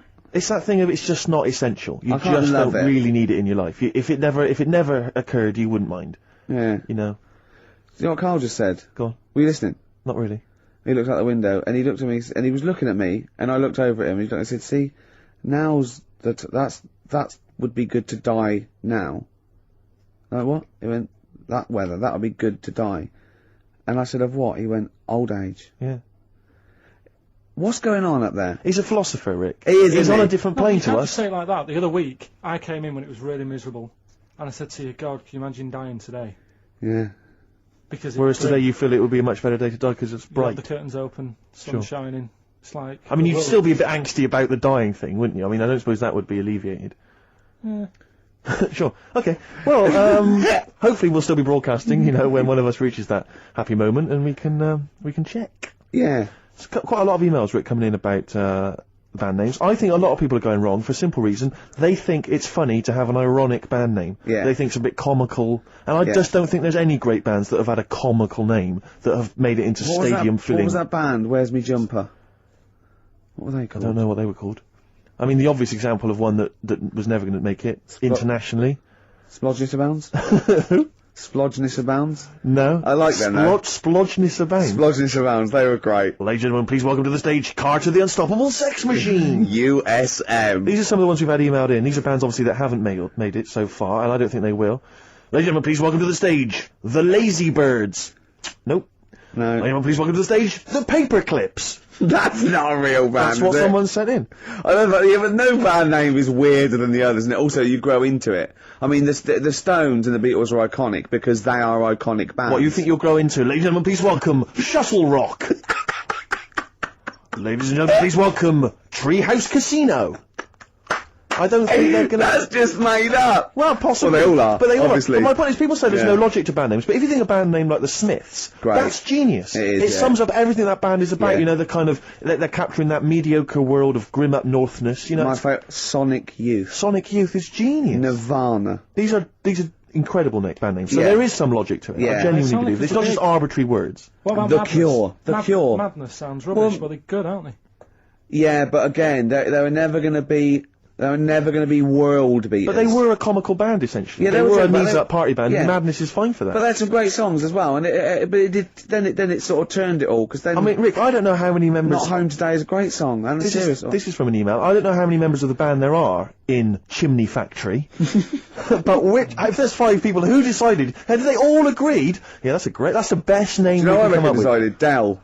Right. Well, he started the band, and they rehearsed round his house, so Dale went, look, it's called Chimney Factory, because my granny used to run it. They go, alright Dale, but it's not, I've got some other, but no, it's called Chimney Factory. I own the van and the amps. There's Paperclips gone, there's a band in Leicester called Paperclips. We can't, you know, we just argue over that forever. And all I'm saying is think before you name your band, alright? Because it's never going to happen if you've got a comical band name. There was a feminist band called Clitoris All Sorts, which is quite good, isn't it? But you laugh, and then you just think, oh... Yeah. You know, I'm never going to have that on my t-shirt. Imagine that. Clitoris All Sorts.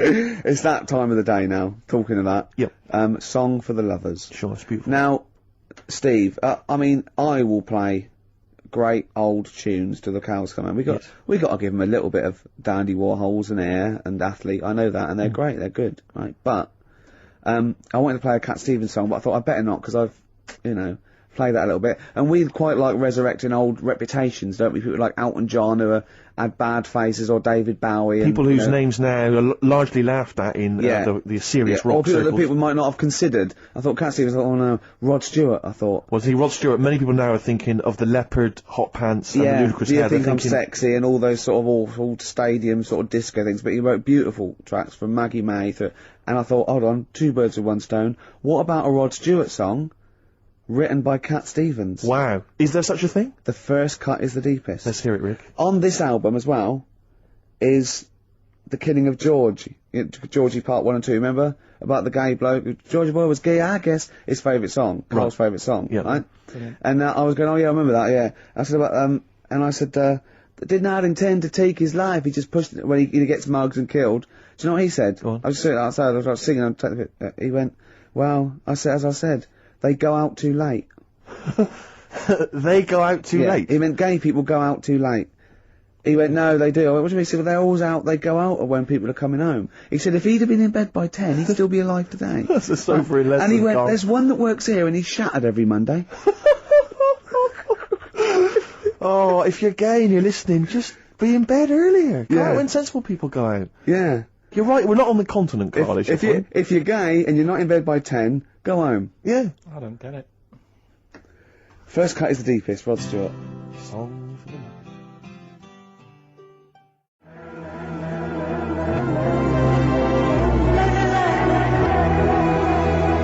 Air, Don't Be Light, XFM, 104.9, 5 to 2. Absolutely. Ricky Gervais with me, Steve Merchant. Smirch, Smirch. the Smirch, The Smirch. and the K-Man, KP, Karl Pilkington, the K-Man. Pressing the buttons. Yeah. See that in Heat this week? What was it? About the campaign to stop Karl going back to Manchester. You know, because he's a miserable sort of northerner who goes, London's crap and I want to go back up north. Yeah. And I only need 40 quid a week to live up there like King and all that sort of Yes. rubbish. Right, well, Boyd from Heat, well, we met him at the, that award ceremony. Oh, yeah. And, we were saying about, oh yeah, he really enjoys Karl. He's getting a lot of people love like him, people love Karl. him. And I was going, oh yeah, but he's thinking of leaving. He was going, oh, start a campaign. And he did, and he put it in there. So the campaign, so write in if you like Karl. If you think he's really annoying, then we'll stop talking to him. Yeah. But I mean, I like him. I love him. Yeah. Have you ever read the White Van Man column in The Sun, Carl? seen it, Are you yeah. familiar with this? This is where every day in The Sun they interview a guy who drives a white van, just, in order to get the kind of voice of the man on the street in the paper. And he has to answer, or just give his opinions, really, on events that have made the news each week. Just thought we could maybe throw some of these at you, Carl. Go on. Because we know, to see what your views are. Yeah. So, just the first thing that comes into your mind, the sort of, your initial reaction to each of these. Top all things, but you don't need to know about them, it's just your philosophy on it. Yeah, so, just your views. You know, yeah. I have had a few days off this week, remember, so I don't know what's going on in the world. Yeah, you stayed in London though, didn't you? Yeah, You didn't bury yourself, did you? I normally see the news, but I didn't this week. Okay. So what was your view on Will Young beating Gareth Gates in the final of Pop Idol? Don't like him. Do you know what I was thinking about when I was watching it all the way through? Yeah. How he looks like he's got a wire coat hanger in his gob. That sort of... Right. Get this radio, Carl. Radio. It's a great It's a face. funny face you're pulling, doesn't Yeah, it, translate? and, a radio. And that's a problem for you, is it? And just the way he's from a really rich family. I opened up the paper on the Monday or something, and it had like how he went to a posh school and he's got loads of money already. Yeah. It's just a bit... Key. Right, what's the second All right. question? There have been huge rises in street crime, especially muggings and carjackings. What's your view there? More youth clubs are needed, aren't they? You think more youth clubs? I like that. No? Okay. I like that because it's so 1950s. Yeah, it's sort of like you want a Bobby on the beat that'll clip you around the ear. So once they've come Is out of it- national service, Yeah! No, I love that. And if you find someone smoking a wood bomb, you make them smoke 50. yeah, exactly. Oh, this is great. That is great. Did you used to go to youth clubs? Yeah. And they kept you out of trouble? You used to get into a fight afterwards when Sure. you came out. But for the sort of hour and a It half was you were alright. there? You had a bit of pool and some boxing and a bit of pop.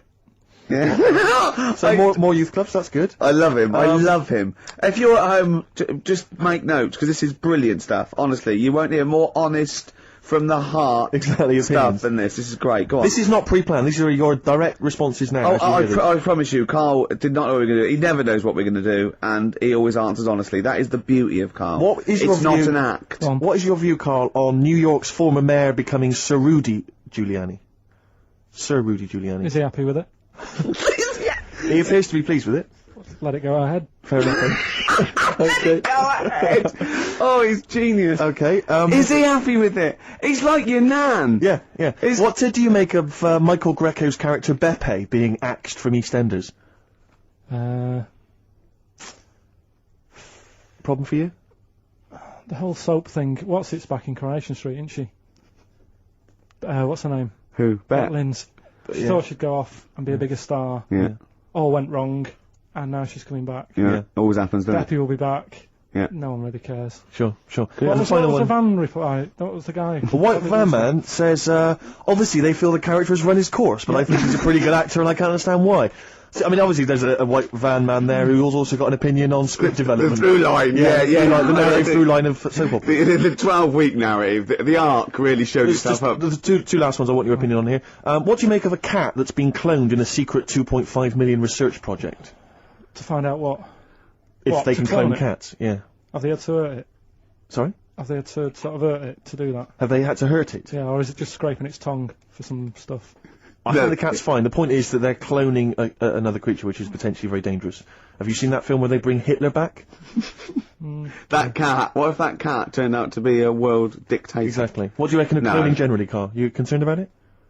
Well, I think they're cloning for organs, they grow them for the, Do you know what cloning means? Yeah, it's when you, like, make something else that's the same, isn't it? Right. Yeah, I mean, it's not going to do any harm. Okay. And finally... We're on the World Council. Yeah. Finally, what do you make of some city workers who were caught bonking in the glass lifts of the Lloyd's building? What do I make of it? Yeah.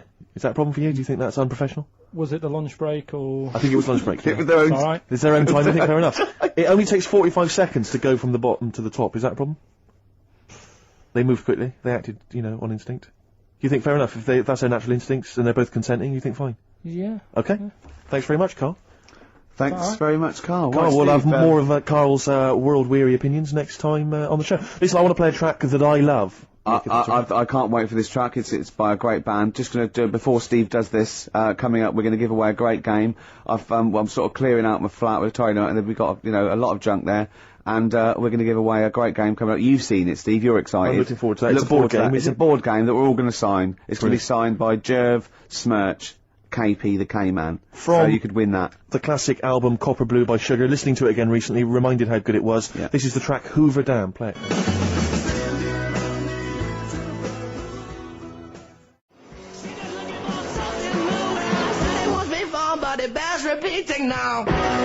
White Stripes, Fell in Love with a Girl on XFM 104.9, it's 2:10. Right, okay, that's the first hour out of the way. Next hour, Steve, I've got a game to give away. As I say, I'm sort of cleaning out my flat a little bit, and we were going to throw away stuff, and I went to say, whoa, don't throw that away. Yeah. I can give that away on the show, because XFM don't give us anything to give away. No. Does anyone care what happens weekends? No. There's people coming here going, he hasn't turned up, fiddling with stuff, fire alarms going off, the library... But we were looking for a track we played a couple of weeks ago on the same album, and it's gone. Yeah, it's been pinched since we last played it. This is I can't believe it. They're moving. That's like a tip out there. And I have to... No, it is a disgrace, Carl. It is. It is absolutely... It's disgusting. How many of the DJs on this station have won multiple awards like Ricky Gervais? Yeah. How many of them are double award winning? To have someone of my calibre. I hurt my ankle, didn't I? Moving a chair. I had to move my own chair in here, and I hit my ankle. That'll teach me not to wear socks. Yeah. The socks would have just taken out the sting. I think just walking around barefoot generally is bad in London. There's the needles, Rick, there's all sorts I of know, stuff. or that, well, Posh does it in her video, she walks around barefoot. Oh, you love My it. heart's got a mind of its own. Ricky absolutely loves the current Victoria Beckham Yeah, film. I like the sentiment, my heart's got a mind of its own. It's like, doesn't matter what I'm thinking in my head, my heart says something else. Of course, what we did for the last week was change the lyrics. Just walked around for ages. Does anyone else do that? Just going, things like, my wife's got a cock of her own. Things like that, and seriously, hours of amusement doing that. just changing it. My knob's got some balls of its own. We're doing that for a week. Meant to be working. Yeah. Yeah. Anyway, you were going to give away this game, Rick. Yeah, it's called Donuts, and it's a game for 4 players, or 2 to 4 Have players. you ever played it yourself? I watched. We sort of got it for a party, and I watched some people Can I try and sell it to punters who may... Yeah, go on. Play the part of a crazy donut-loving elephant in this hilarious game of fun and fast action. Yeah. You put on a little elephant thing and you have to pull up get up the donuts. Brilliant. Can you be the first elephant to get all your donuts on your trunk? Be the first one... the first one is... Sorry, this isn't a sex game, by the way. There's no euphemisms there. Some of this is a bit slightly damaged, the packaging, that's why I couldn't read that. You're joking? Yeah. But don't worry, because you're not asking much for this, are you? We'll start at £5. Bear in mind, it'll be signed by double award-winning Ricky Gervais. No, of course it's free. And, Carl went, you got a question? I went, no. He said, well, something about the Elephant Man. I went, Something about the elephant. Yeah, and I went, yeah. You know what, John Merrick? He went, yeah. He went, yeah, something about that. Awful, wasn't it? I went, you know where Michael Jackson actually bid for the skeleton of that? And he went, what, would the skeleton be affected? I went, without it grows, that's what happens, it's nice. And he went, you don't see any of that about these days, do you? I just said, save it. Although, of course, you have to put on these masks when you play Donutters, so in a strange way, that looks kind of Merrick-esque. Yeah. And the game, Rick, I should just tell people listening, is elephantastic. It is. It says that on the box. It is elephantastic. It is elephantastic. I mean, you yourself... Can I say a question, actually? This is a possible question. Okay. Should we sign it first? We should sign it, but based on the Elephant Man question, obviously, we all know who directed the Elephant Man film. Sure. Don't we? Yeah. Parker. No. David Lynch. Lynch, of course, yeah. But do you know who one of the people that got that film made was? He's a very famous comedian. It was his production company that got it up and running. He may be an executive producer. I think he was even the producer of it. And he's an famous American comic. Actually, you wouldn't imagine this was the same guy who is also producing a very serious, sober film like The Elephant Man. All right, we want to know who was that man. It's a bit hard for that. Well, yeah, but I mean that'll separate the wheat from the chaff. Have you seen anything else that's elephantastic? Not even Wellephant was elephantastic. He was Wellefantastic. Rick, have you got any more memorabilia that you want to give people? Maybe get rid of. Because I have to say, I've got the council won't take it away. I've got loads of junk in my house. I've got an old fridge freezer in the front garden. Anyone's welcome to come and pick that up anytime. I'll sign it for them. But what about children climbing in it? That's not one of those with the handles, is it? There's several children trapped in there at the moment. Yeah, but that's a sobering lesson. You know the local council who won't come and pick it up. It's a problem though, isn't it? Because you can't just smash it up. You're right. No. I don't know what you meant to do. Well, listen, right, when I was growing up, I remember the council used to charge £5 or something to take away, like, cookers and fridges, so my dad used to bury them.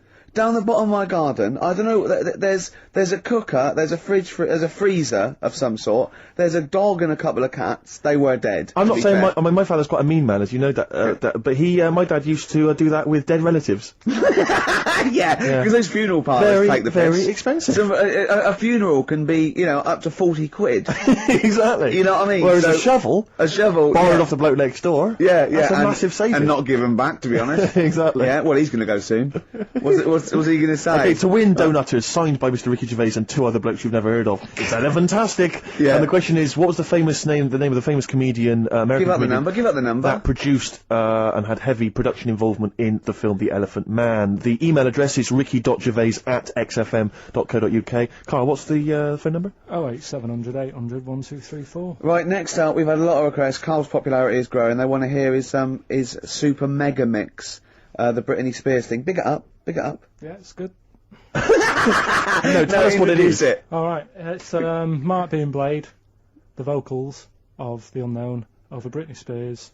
Hit Me Baby One More Time. Let's hear it. It's highly illegal.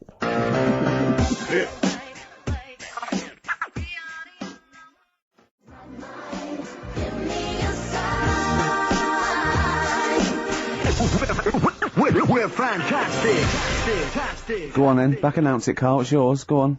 That's Mark being Blade there with a bootleg. And what's it called? You called it something, haven't you? You cleverly called it something. What did you call it? Nick This Record One More Time. Good. Very good. Karl Pilkington there, breaking all kinds of copyright rules. Now, coming up, we're going to be talking a little bit of Feng Shui. The art of moving things around so it's better. The ancient Oriental art of rearranging your living room. Yeah, the ancient art of don't sit near a window. Exactly. Because you won't get any money for it. and we've got a book. Well, we've been exploring Feng Shui for our amusement. Yeah, and we're going to be reading some great things. This is just good. It's good, solid Feng Shui advice for us. I mean, what do you need to know? I mean, just keep those questions coming to life. If you've got any question for Karl, don't forget that's an ongoing thing. Anything in the world, any question, personal problems, philosophies, on like, it can be out of the. Just ask Karl if you want. Just ask Karl. Okay. All right, Karl, you're up for that, aren't you? Yeah. And you give your honest opinion, won't you? Always. Yeah. Yeah. Should we give away donutters? Oh, it's been won. Who's won it, Karl? Scott Hammond. Well done. Well done, Scott. He'll be loving that. He's probably going to have a party, especially to play Donutters. We've had a number of right answers, but I'm afraid Scott's the winner. And the question, of course, was which famous American comedian was heavily involved in the production of the film The Elephant Man? It was, of course, Mel Brooks. Surprising. And he's got a company called Brooks Films. Our first person that called in, I think he was a bit confused. He said, "Is it testicles?" Yeah. When what? The producer went, testicles. Yeah.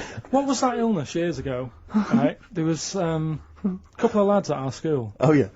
had really big heads Right. and webbed fingers. And webbed fingers. And Sorry, wait. Hold on, did you find him in a pond? Did they used to be little tadpoles? no, Karl, you're not confusing your past with an old episode of Doctor Who, are you? What were they called, these two?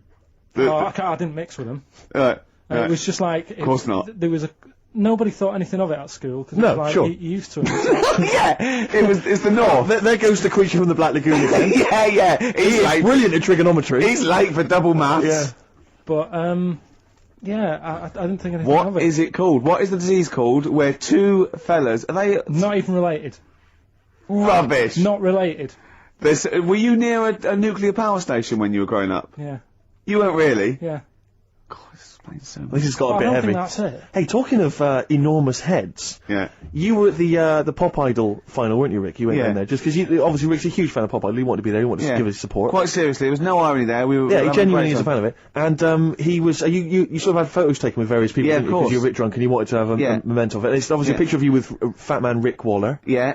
But the best one is a picture of Ricky and his girlfriend with Dr. Fox. Yeah. Whose head It's twice the size of mine. any other head. It's quite remarkable. I He's don't know how like they a make barrel. it. He's a lovely bloke, and he was really nice to meet him and everything. But he looks like an immaculate tan, and he's always happy, and he's It just looks really on the good. picture, it looks like someone you might see in a carnival who's built a huge papier-mâché head. And it's we're like Frank Sidebottom, just sort of walking down the road. It's just incredible. Dr. Fox didn't used to go to your school, did he? He used to hang around with a mate. They were great swimmers. They were brilliant swimmers. Oh, God. Have we got another song lined up? Yeah, what are we going to play? Bit of Pheromonge. Bit of who? Pheromonge. Let's hear it.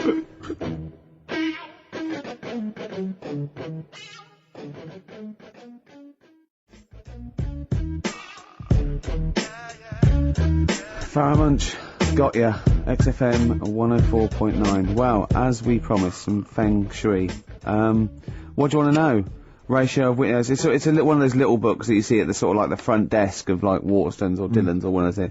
And it's just, it's a little guide. It's, should I say what it is? I'm allowed, aren't I? Lillian Two's little book of, Feng Shui. And, obviously you can't go into it in depth, but it's some little, Just some little sort of nuggets, I suppose. yeah, ratio of windows. The ratio of windows to doors in your rooms should not exceed 3-1. Too many windows cause all your luck to seep away. Obviously. Hello. It is also better not to have windows on the wall opposite the door. Is that the case in your place, Karl? Because you may need to brick that up when you get back later. I always remember, I used to work nights. Yeah. Right? And it was when my brother just sort of got kicked out of the army. Yeah. And my mum and dad went away on holiday, so he was staying with us. He's got to write a book, this bloke. You have got to write a book, Karl. Go I on. came back, Yeah. and there was women everywhere. There's women in every bed in the house. I thought, where am I going to sleep? Had he set up a brothel? What? So, no, it's just a bit of a one. That's so- impressive, though. A girl in every single bed. I mean, He was mad. So, I slept on the sofa downstairs, and I didn't sleep that well. yeah, But I slept on it before when it was facing a different way, sure. and I had a good sleep. So for you, that's So- proved the worth of Feng Shui. Yeah, I think there's something in it. Do you honestly think there's something in it, though? Yeah, I do, yeah. Okay, we'll just read a few of the others, Rick. Okay, well, it's not big. I think most people know this one. Display the three-legged frog for luck. Look for a three-legged frog. You can buy one from any Chinese supermarket. And place it in the vicinity of your front door, facing inwards as if it has just come into the house. Don't place the frog facing the door. Please. Oh, come on, people. What Think before you place your frog. I mean, this really is... I mean, but... What's the last page? Because that will be the most important one. Do you reckon? the last one, The wealth vase. Make a wealth vase and keep it hidden in your cupboard. It can be made of gold, crystal or glass. Can I just say something? If you've got a vase made of gold, you're probably alright for money anyway. Yeah, sure. But this is the wealth vase. How do you make the wealth vase? Fill it with semi-precious stones and with soil taken from a rich man's garden. So just find the soil of a rich man. Take some soil from a rich... This is like bury a piece of steak and the water will go. Yes. I have a tooth of frog.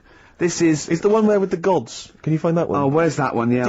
What do you make of Feng Shui, Carl? Is it something you believe in? Well, like I said, I didn't sleep well on the sofa when it was... So for you, that's facing the other way. proof positive. Yeah, you've got to get it right, haven't you? I'd like Karl to read this out. Okay. Yeah, do you mind? Read it out, just read it out loud. Which one? Yeah, the gods are here, right, okay? Just read that. That's a good bit Invite of the advice. gods Yeah, of wealth into your home. yeah, The Chinese have several gods of wealth, yeah. which they display in their homes to attract... what? Prosperity. Prosperity. Oh, yeah. Yeah. My personal favourite is C.C.S. Chi Yi, Yeah. who sits on a tiger. He sits on a tiger? Yeah. Okay. Wait. It's pretty difficult to find this fella. Yep. If you could use Kang Kung or the 3-star gods, oh no. Read him out! Read out the names of the star gods. F.U.K. Read it out! no, Just read he's a that. god, It's he's a a Chinese god. god. You're He's a allowed to Chinese say god. Chinese god on the radio. No. You are allowed to say If you're allowed to Chinese... say it, you say it then. Well, look, you're so immature. Read the three of them out, Rick. Okay, if he is difficult to find, you should use Quan Kung or the 3-star gods, Fuck, Luck and Sao, all of whom bring wealth and prosperity. Now, what were the names of the gods again? Because if I'm making a note at home, Rick, Well, it's a Chinese god. Yeah, there's Quan Kun, or you can use Luk Sao. Or... You can't. What? But it's a god. F-U-K. That's how it's... Yeah, I assume. I don't know if we're pronouncing it wrong. I really apologise. Apologies if we're offending anyone who's of an Oriental persuasion. But that's Quan Kun or Luk Sao or Fuck. And any of those gods are available at a Chinese supermarket. Near you. Yeah. That's Feng Shui. It's an ancient art. You can't... Give me that look.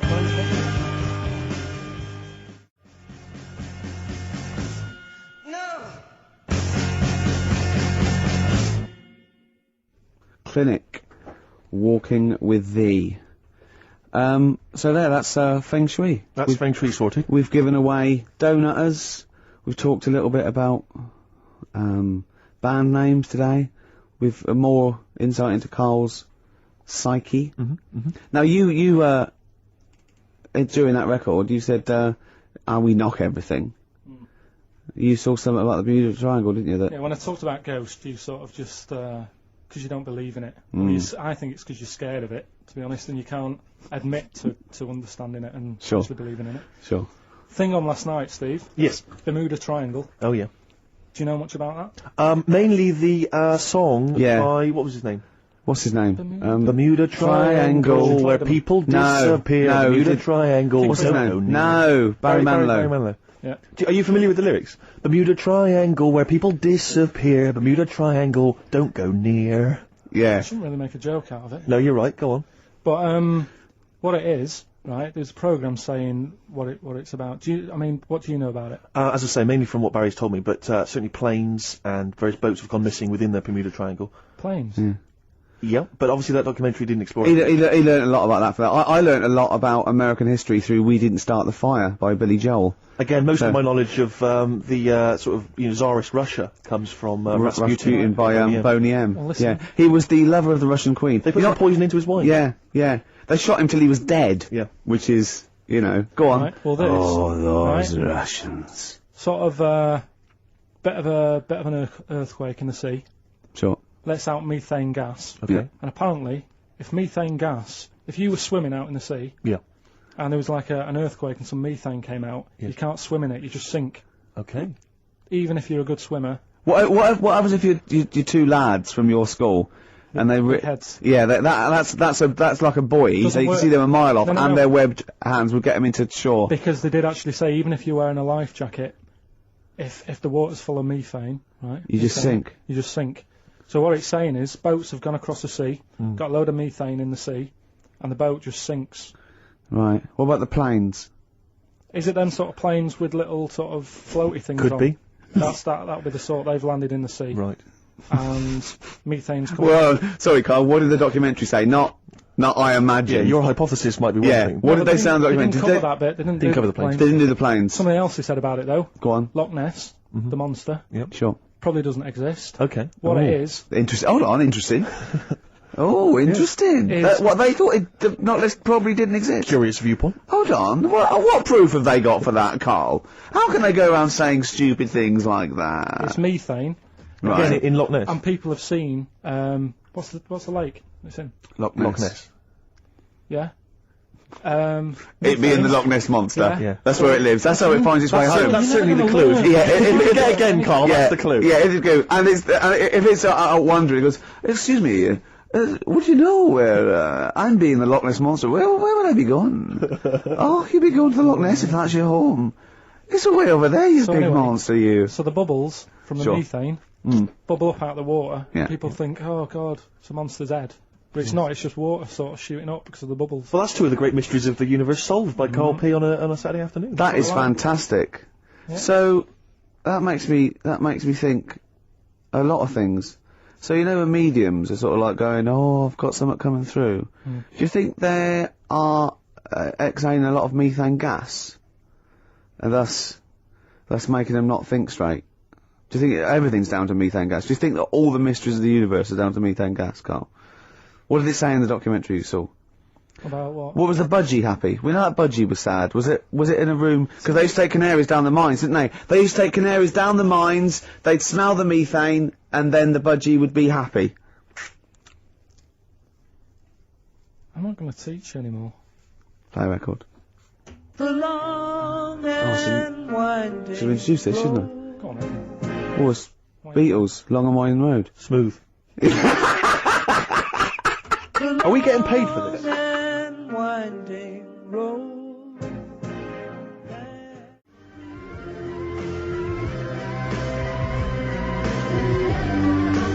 Our Freaks Electric, Richard X and the Sugar Babes on XFM 104.9. Well, nearly through. We've had a few laughs again, a Yep. few tears. Absolutely, as always. Few excuse me, and don't be alarmed. I look quite frightening, but I'm merely a nice monster. I seem to have lost my way home. Could you direct me in the right direction? Nice to meet you, yeah, Karl Pilkington. Hi. What's your name? Why do you need to know my name? Well, it might help me to find out where you come from. Oh, my name's the Loch Ness Monster. Okay, alright, give me a second. What was your name again? Loch Ness Monster. See, this is what I mean. When you came in, you're all over me. Like a rash.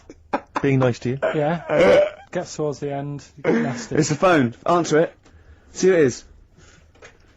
Can you give us a second, listeners? Just amuse yourselves for a moment. We're Who just is it? speaking to, Carl's just on the phone there speaking to someone. We'll just keep you abreast of who that is. is it? Time. It's There's 10 a to 3. listener wants to know if you're doing a live show somewhere tonight. So just a private call now, asking Ricky. I am, yeah. But Ricky, of I course, don't want to has say it appeared now. recently on television. I don't mind one person now. I He don't want hits to it get from out the there. office and often performs live at different venues around the Yeah. country. Okay. So while those two take care of business. All right, guys, have you finished that private call? That was a mess. Jeez, that was outrageous. You know you're a fan of Feng Shui, Carl, and you believe it's all true.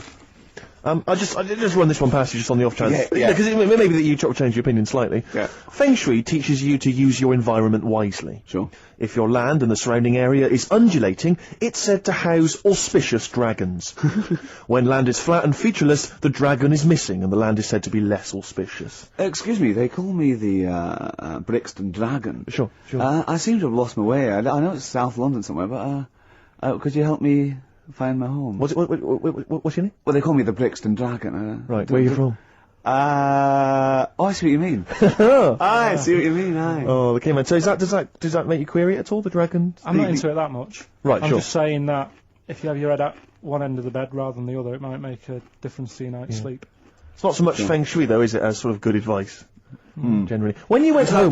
Don't sleep on the end of a spike near a cliff, good I advice. mean, that's good advice, isn't it? You know what I mean? Yeah. When you went home and the house was full of women, why did you sleep on the sofa? Why did you not pop upstairs and sort of... Into a warm bed.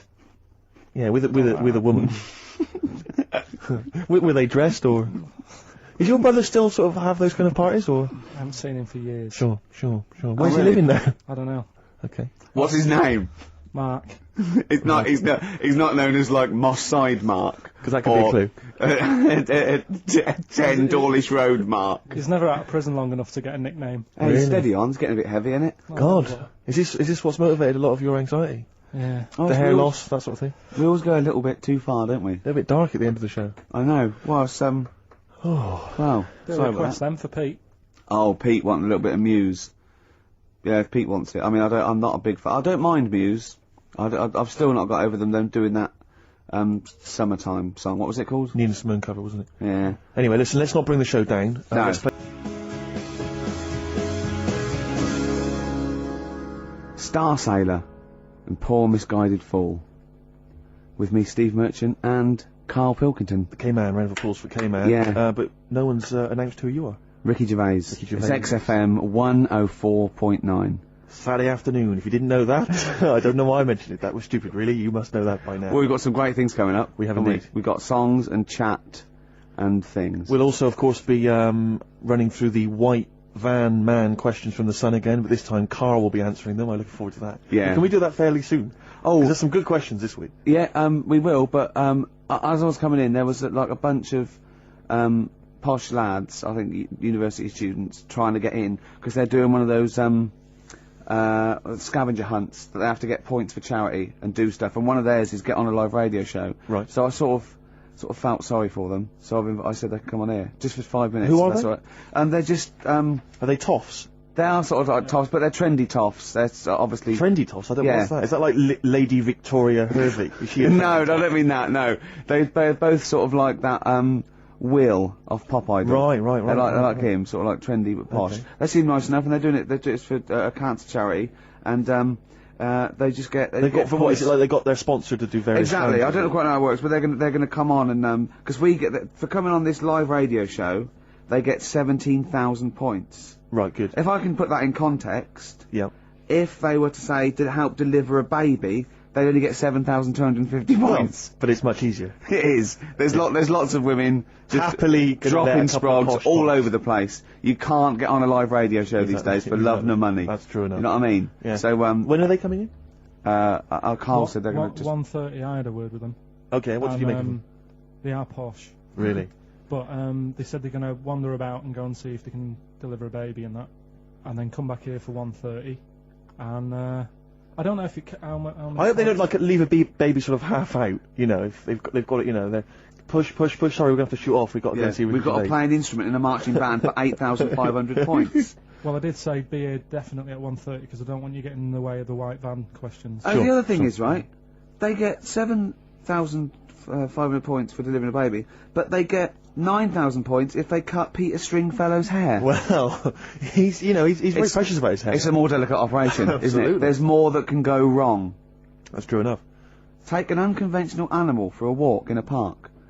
What is An an unconventional unconventional animal? I think that could be a dog that just doesn't play by the rules. Yeah, that's a dog that's into Slipknot. Yeah, that wheeze in a urinal. Yeah, exactly. Standing up. Exactly. Yeah, well, I'm looking forward Well, to yeah, that. I'm sure they're lovely guys. Good luck to them. Yeah, we'll see you later.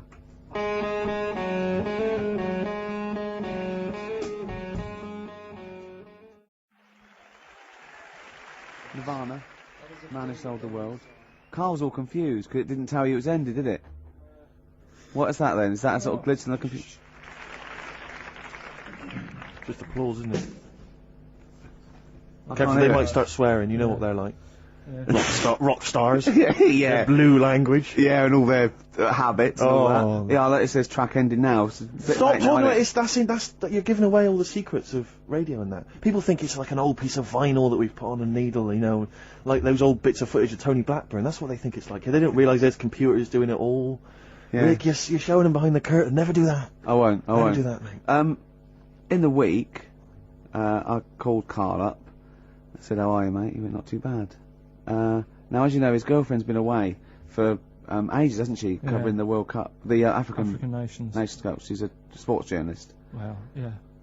All right. Okay. I love the fact you're thinking, what does that mean? Like, well, she's not much of a journalist, Rick, to be honest. Oh. I've read some of her stuff. No, but she's not on air. She does stuff, you know. Yeah. Behind the scenes. Yeah. Sure. A lot of journalists do. You always want to make clear that you're not going out with Kate Adie. That's what you want to make clear, isn't it? Yeah. Now, so she'd seen none of the meteoric rise of Karl as a broadcaster. She's been away for the whole time a since you've sort of raconteur, become... a wit, a cult figure, to be honest. And he hadn't told her this. So apparently he went home and she was sitting there, looking a bit grumpy. He went, all right, so yeah. She went, should we go out then? She went, I'm not sure I want to go out with an idiot. Right? Oh no! Yeah. And she went, Loch Ness Monster. Why don't you just think? Of course the Loch Ness Monster lives in Loch Ness. And she was giving a bit of a hard time. And she went, that's why he said, that's why I didn't tell her. I didn't tell her really. Same thing happened when I was at school and I had to play drums in Little Donkey. I didn't tell my parents, right? But my dad turned up anyway. And what happened? He, How old were you, Carl? Well, it was the school that I used to go to. Oh yeah. Like, Oh yeah. You went. Well, you used to go to the school you used to go to. No, but what I mean Go is, on. I didn't go to secondary, did I? So I missed a lot of that. Sure. But primary, I liked. Oh, it was okay. all colouring in and stuff. Yep. And it was a Christmas play, and I managed to get a part in it. And Did you audition? got a part in it, and I should have been playing the drums to the one about Kings. We Three Kings. Yeah. Yeah. I was meant to be doing that, but Little Donkey came on, and it was one of those. What do you mean came on? That was like next up on the next song. Right. And it's one of them songs that you can't help sort of Tapping along to. Yeah. Do you know like if I was to go Yeah, you'd have to finish it with. yeah. Do you know that they actually send that into space? Do they?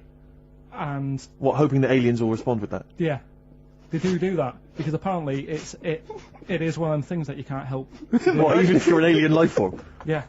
They know that, do they? Yeah. But anyway. What, because they watch Star Trek or something? Hello. Knock knock. Yeah. No, seriously. Is it true, like, if you send out knock knock into space, they have to say that? Oggy. Oh, that is great. Seriously. Oh, hold on, what's something out there? Was it a little green fellow? That is great. Yeah. So anyway, That is Little Donkey is like one of them tunes that you can't. And I was there, and I had the drumstick, and I thought, oh god, The drumstick. I could feel myself. And anyway, Just wanting to do it, yeah. I started going along and playing Little Donkey, which I wasn't meant to do, but it went down such a storm. Well, were there people like parents and that dozing off, and then suddenly they heard your version of Little Donkey, and they thought, wait a minute, now it's really picking up. What do you mean? I'm glad we paid £1.50 for this. What do you mean it went down such a storm? I'm going, hold on, was it like when People have Ringo... lighters in the air. You know, like when Ringo joined the Beatles, now Yeah. going, boo, Pete Best, but he went... Yeah, And they went, whoa! Oh, No, God. but the teacher just said, oh, it went down really well, you can do that again tonight, Right. when you're in it again. But anyway, so my dad was there, and you hadn't told him about this performance, so no, he I just never turned did. up I off never his own did. back. I never took the letters home and stuff to No. show my mum and dad, because it just put me off. So, anyway, he turned up, don't know why, he must have heard from someone else's dad. Yeah. He turned up, and he swore about me, which... Did he? I don't... Could you what- use Do you think a word it's allowed that's... to be said? The word? What? Of course it is. Right. If you got a kid in the car or anything, you can turn it down now. Yeah. Right. But he said, there was a guy stood next to him with a camera, big video camera, filming it, and he said, yeah, film it, but try and avoid getting the twat in the hat in the shot, because I had one of those porters, you know, the little round pork pie hats on. Right.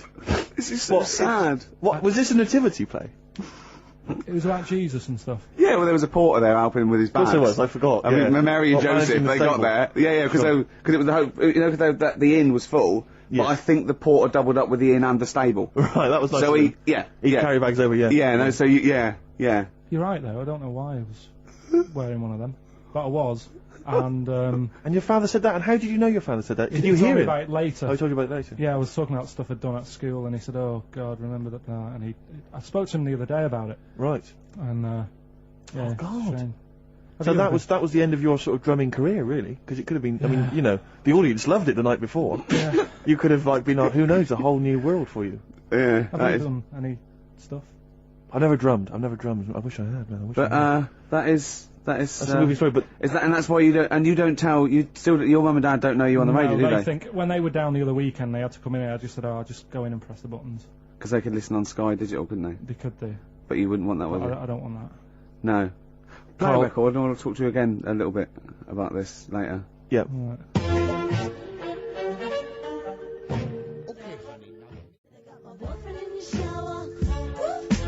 $6 an hour.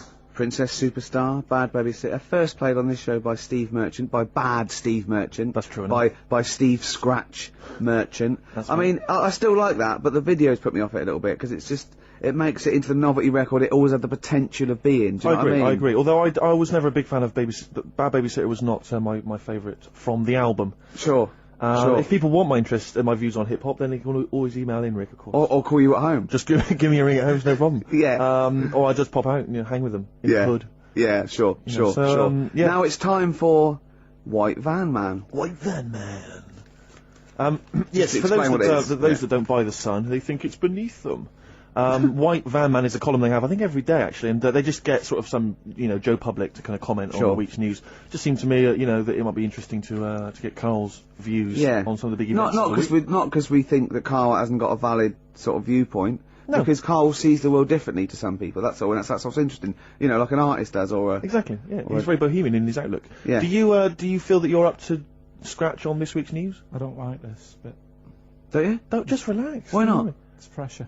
No, because you just have to give us your first opinion. For your honest answer, that's all we've ever asked of you, Carl, and it's all you've ever given us. Your honest, your first from the heart view, yeah? Don't worry, just relax. Just chill out. Are you worried that people are listening and thinking you're an idiot? If my girlfriend's listening now, go and have a wash or something. Go and have a wash. Not very nice, is it? Is it the opposite of Napoleon and Josephine? Yeah, go on. If you're going to visit me again, Josephine, for Christ's sake, wash. Well, I'll ease you in with something fairly easy, a music-based question. Kylie Minogue versus Dido as Queen of the Brits. What's your view there? Go and have a wash. It doesn't really matter, does it? It doesn't really matter. What doesn't really matter? With the Brits. I was watching it the other night, and I think Kylie will be a good-looking old woman.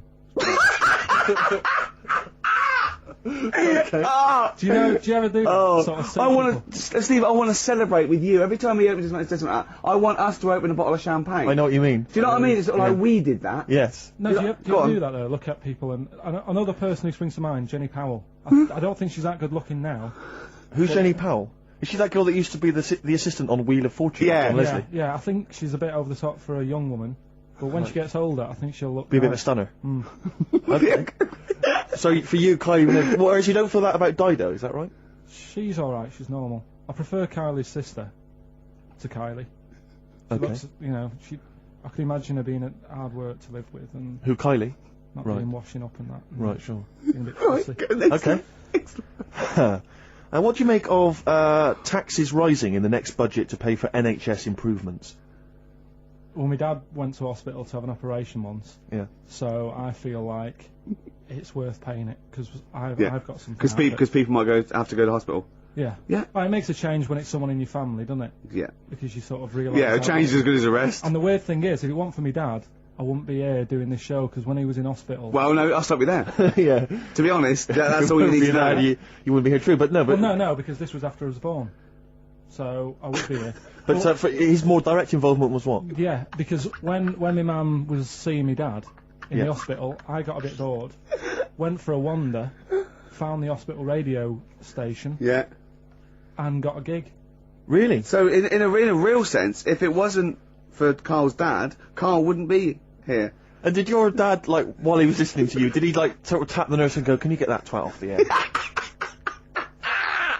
Who's put him in that? Yeah. Come on. Okay, what do you make of the real-life Mowgli who's surviving in a Transylvanian countryside? Apparently, I don't know much about this story.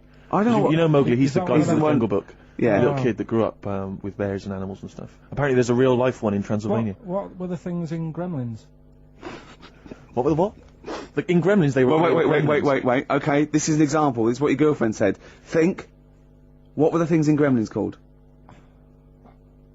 can't remember. Just, I mean, really. Something like that, isn't it? No, wait. Just really think now, Karl.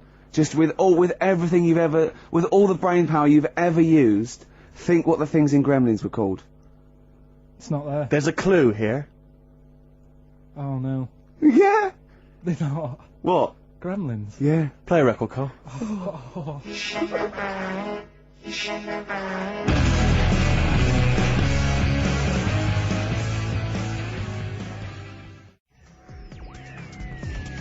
This is XFM.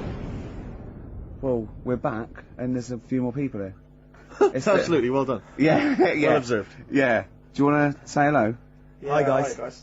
And what are you doing here?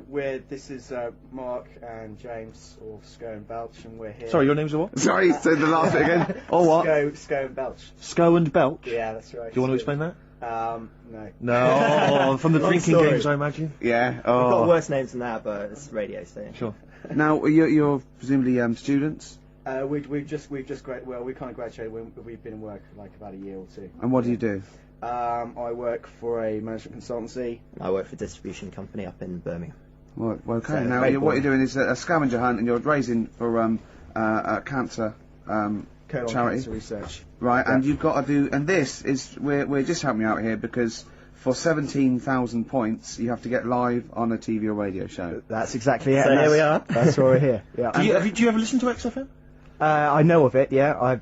I listened to it a few times. Sure. What kind of music, what kind of sounds would you normally be into? I I love cheesy radio, sort of school disco, sort of, 80s Right, stuff. Sure. Sorry, what was your name again? Mark, or Sco. Sco. Okay. Yeah. And you're Belch. Belch. And what sort of sounds would you be grooving to, Belch? Cheesy. UK garage? Well, Craig David.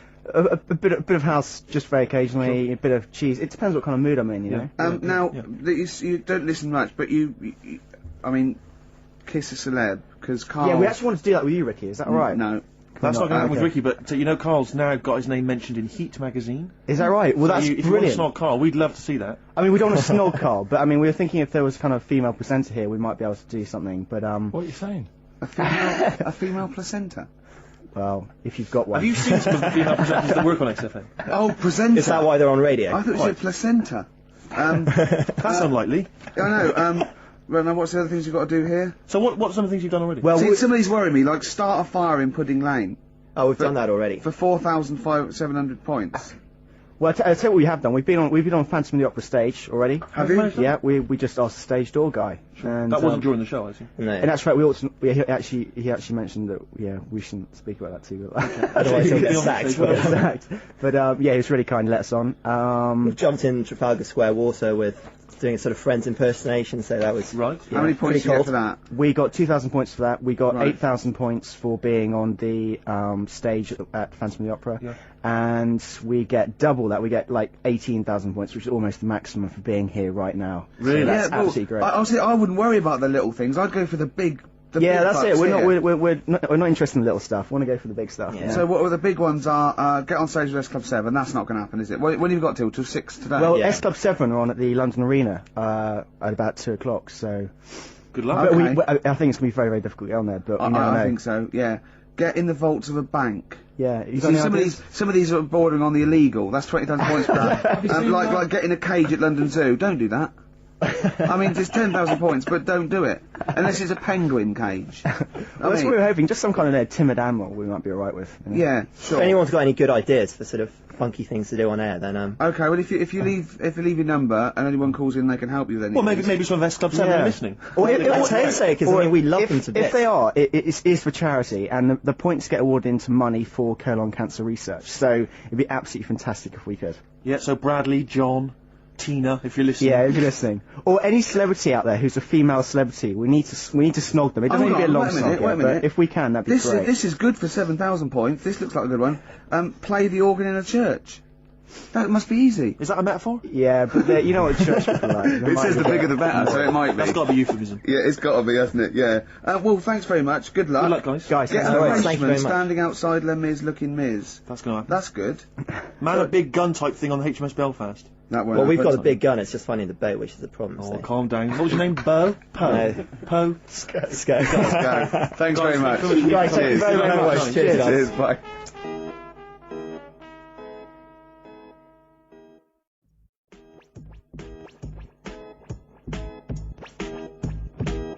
the streets. Let's push things forward on XFM 104.9, the home of charity. That's true enough. Yeah.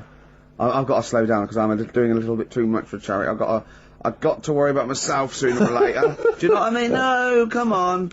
We were halfway through White Van Man. We were indeed, yes. Those lads came in. Getting Carl's views on some of the big stories of the week from the news.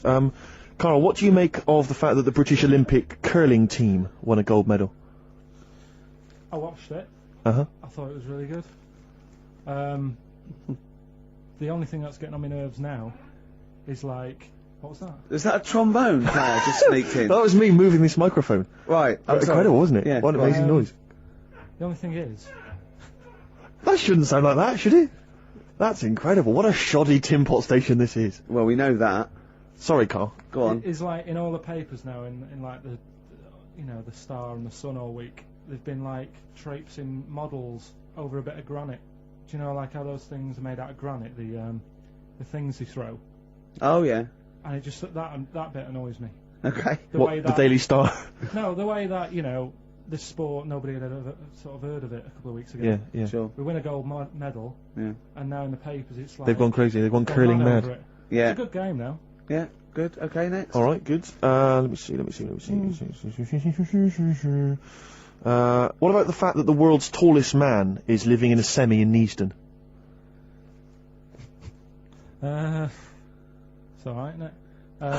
Something that someone told me in the week is that, do you know all these tall people like this guy? Yeah. Which is a bit weird they've only just found him, considering he's the tallest man. I think that's a bit weird. Yeah. Someone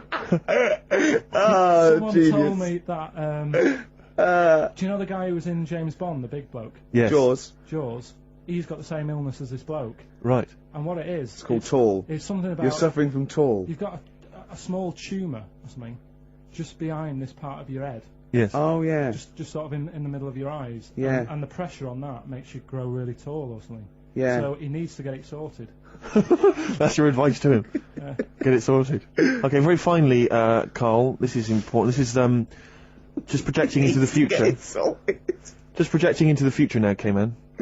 Apparently, global warming will bring sizzling summers and weird wildlife to Great Britain in the future. Are you worried about that? How soon?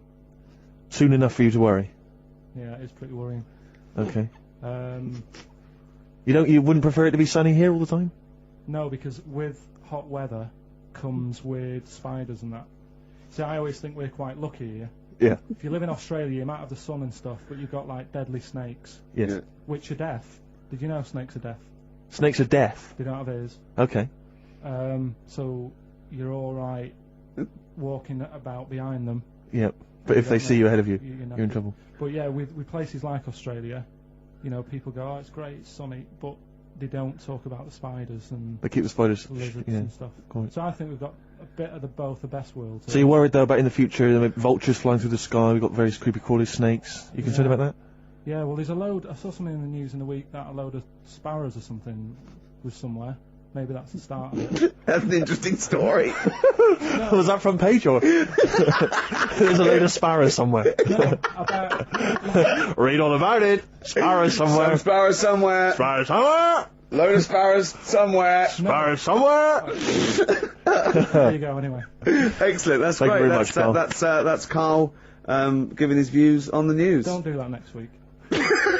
Why not? I just don't like it. Why? Pressure. It's not pressure. You did brilliantly. Yeah.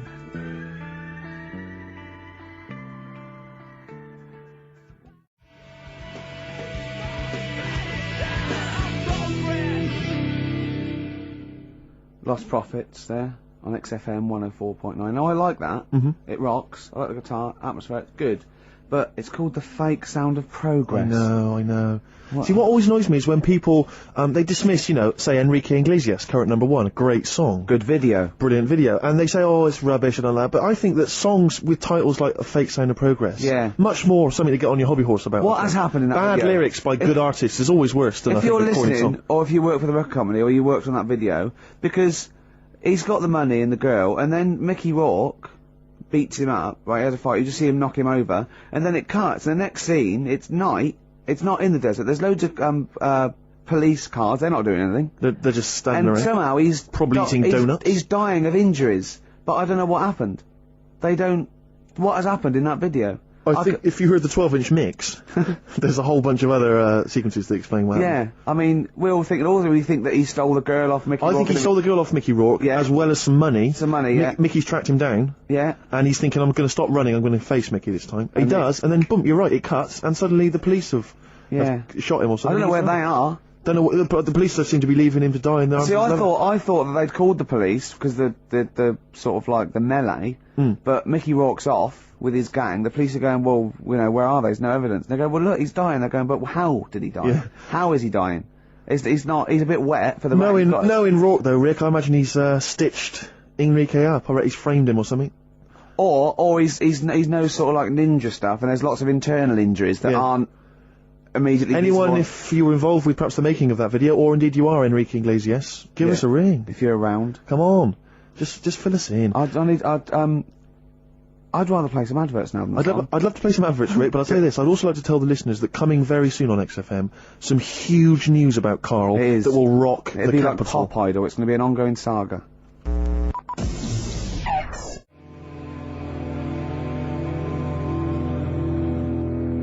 Gomez, shot. Good track, good band, but I'll tell you what, in the second hour I just want to play classics. I'd love to hear a bloody I want to play some Cure, New Order, Smiths. Sure. Do you know what I mean? You know, we played Nirvana earlier, but it's not enough for me, Steve. No, you need your fix. I want. I do. Well, it's that point in the show now. Song for the Lovers. One of my favourite singers. Probably one of the most beautiful singer-songwriters of all time. Well, you don't mean that, like, you don't mean that he's a good-looking bloke and you fancy him. I mean, I just want to clear that up, Rick, because otherwise... That would, yeah. What you mean is that the songs he writes are beautiful. Yeah. You can take or leave him as a bloke, can't imagine his physicality.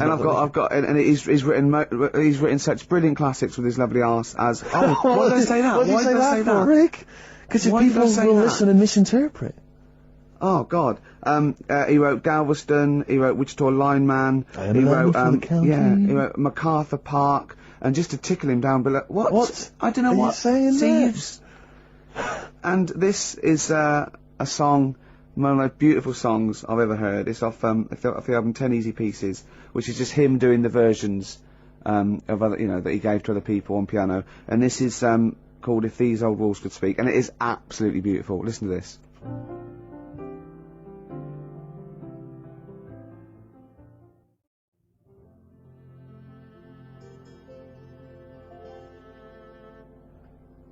If These Old Walls Could Speak by Jimmy Webb.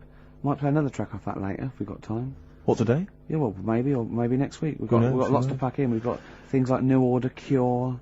I'm just hoping that all those kind of new metal fans, Rick, can just calm down for a second, and just enjoy that for what it was. Yeah. I hope their snobbery is not going to prevent them from enjoying it. I hope they can just leave it alone for 2 hours for our show. Exactly. We try and, try and pack lots of Well, whilst you're stuff talking about new metal, can I just say Ian Camfield is here tonight. He's moving from Fridays. Right. What the hell does he think he's doing?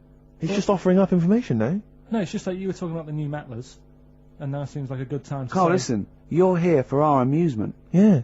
You don't sort of come in any time you want. When we decide it's time to sort of have some fun at your expense, then we'll let you know, but otherwise...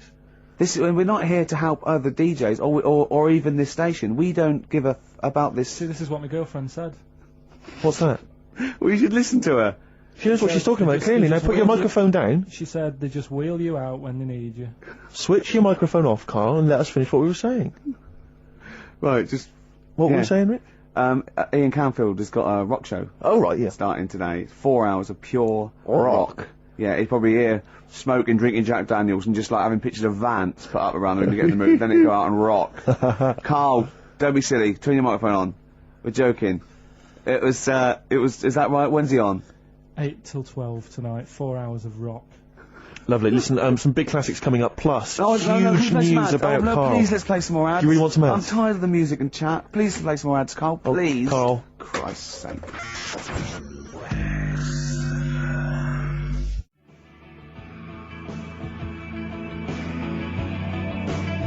Cure on XFM 104.9.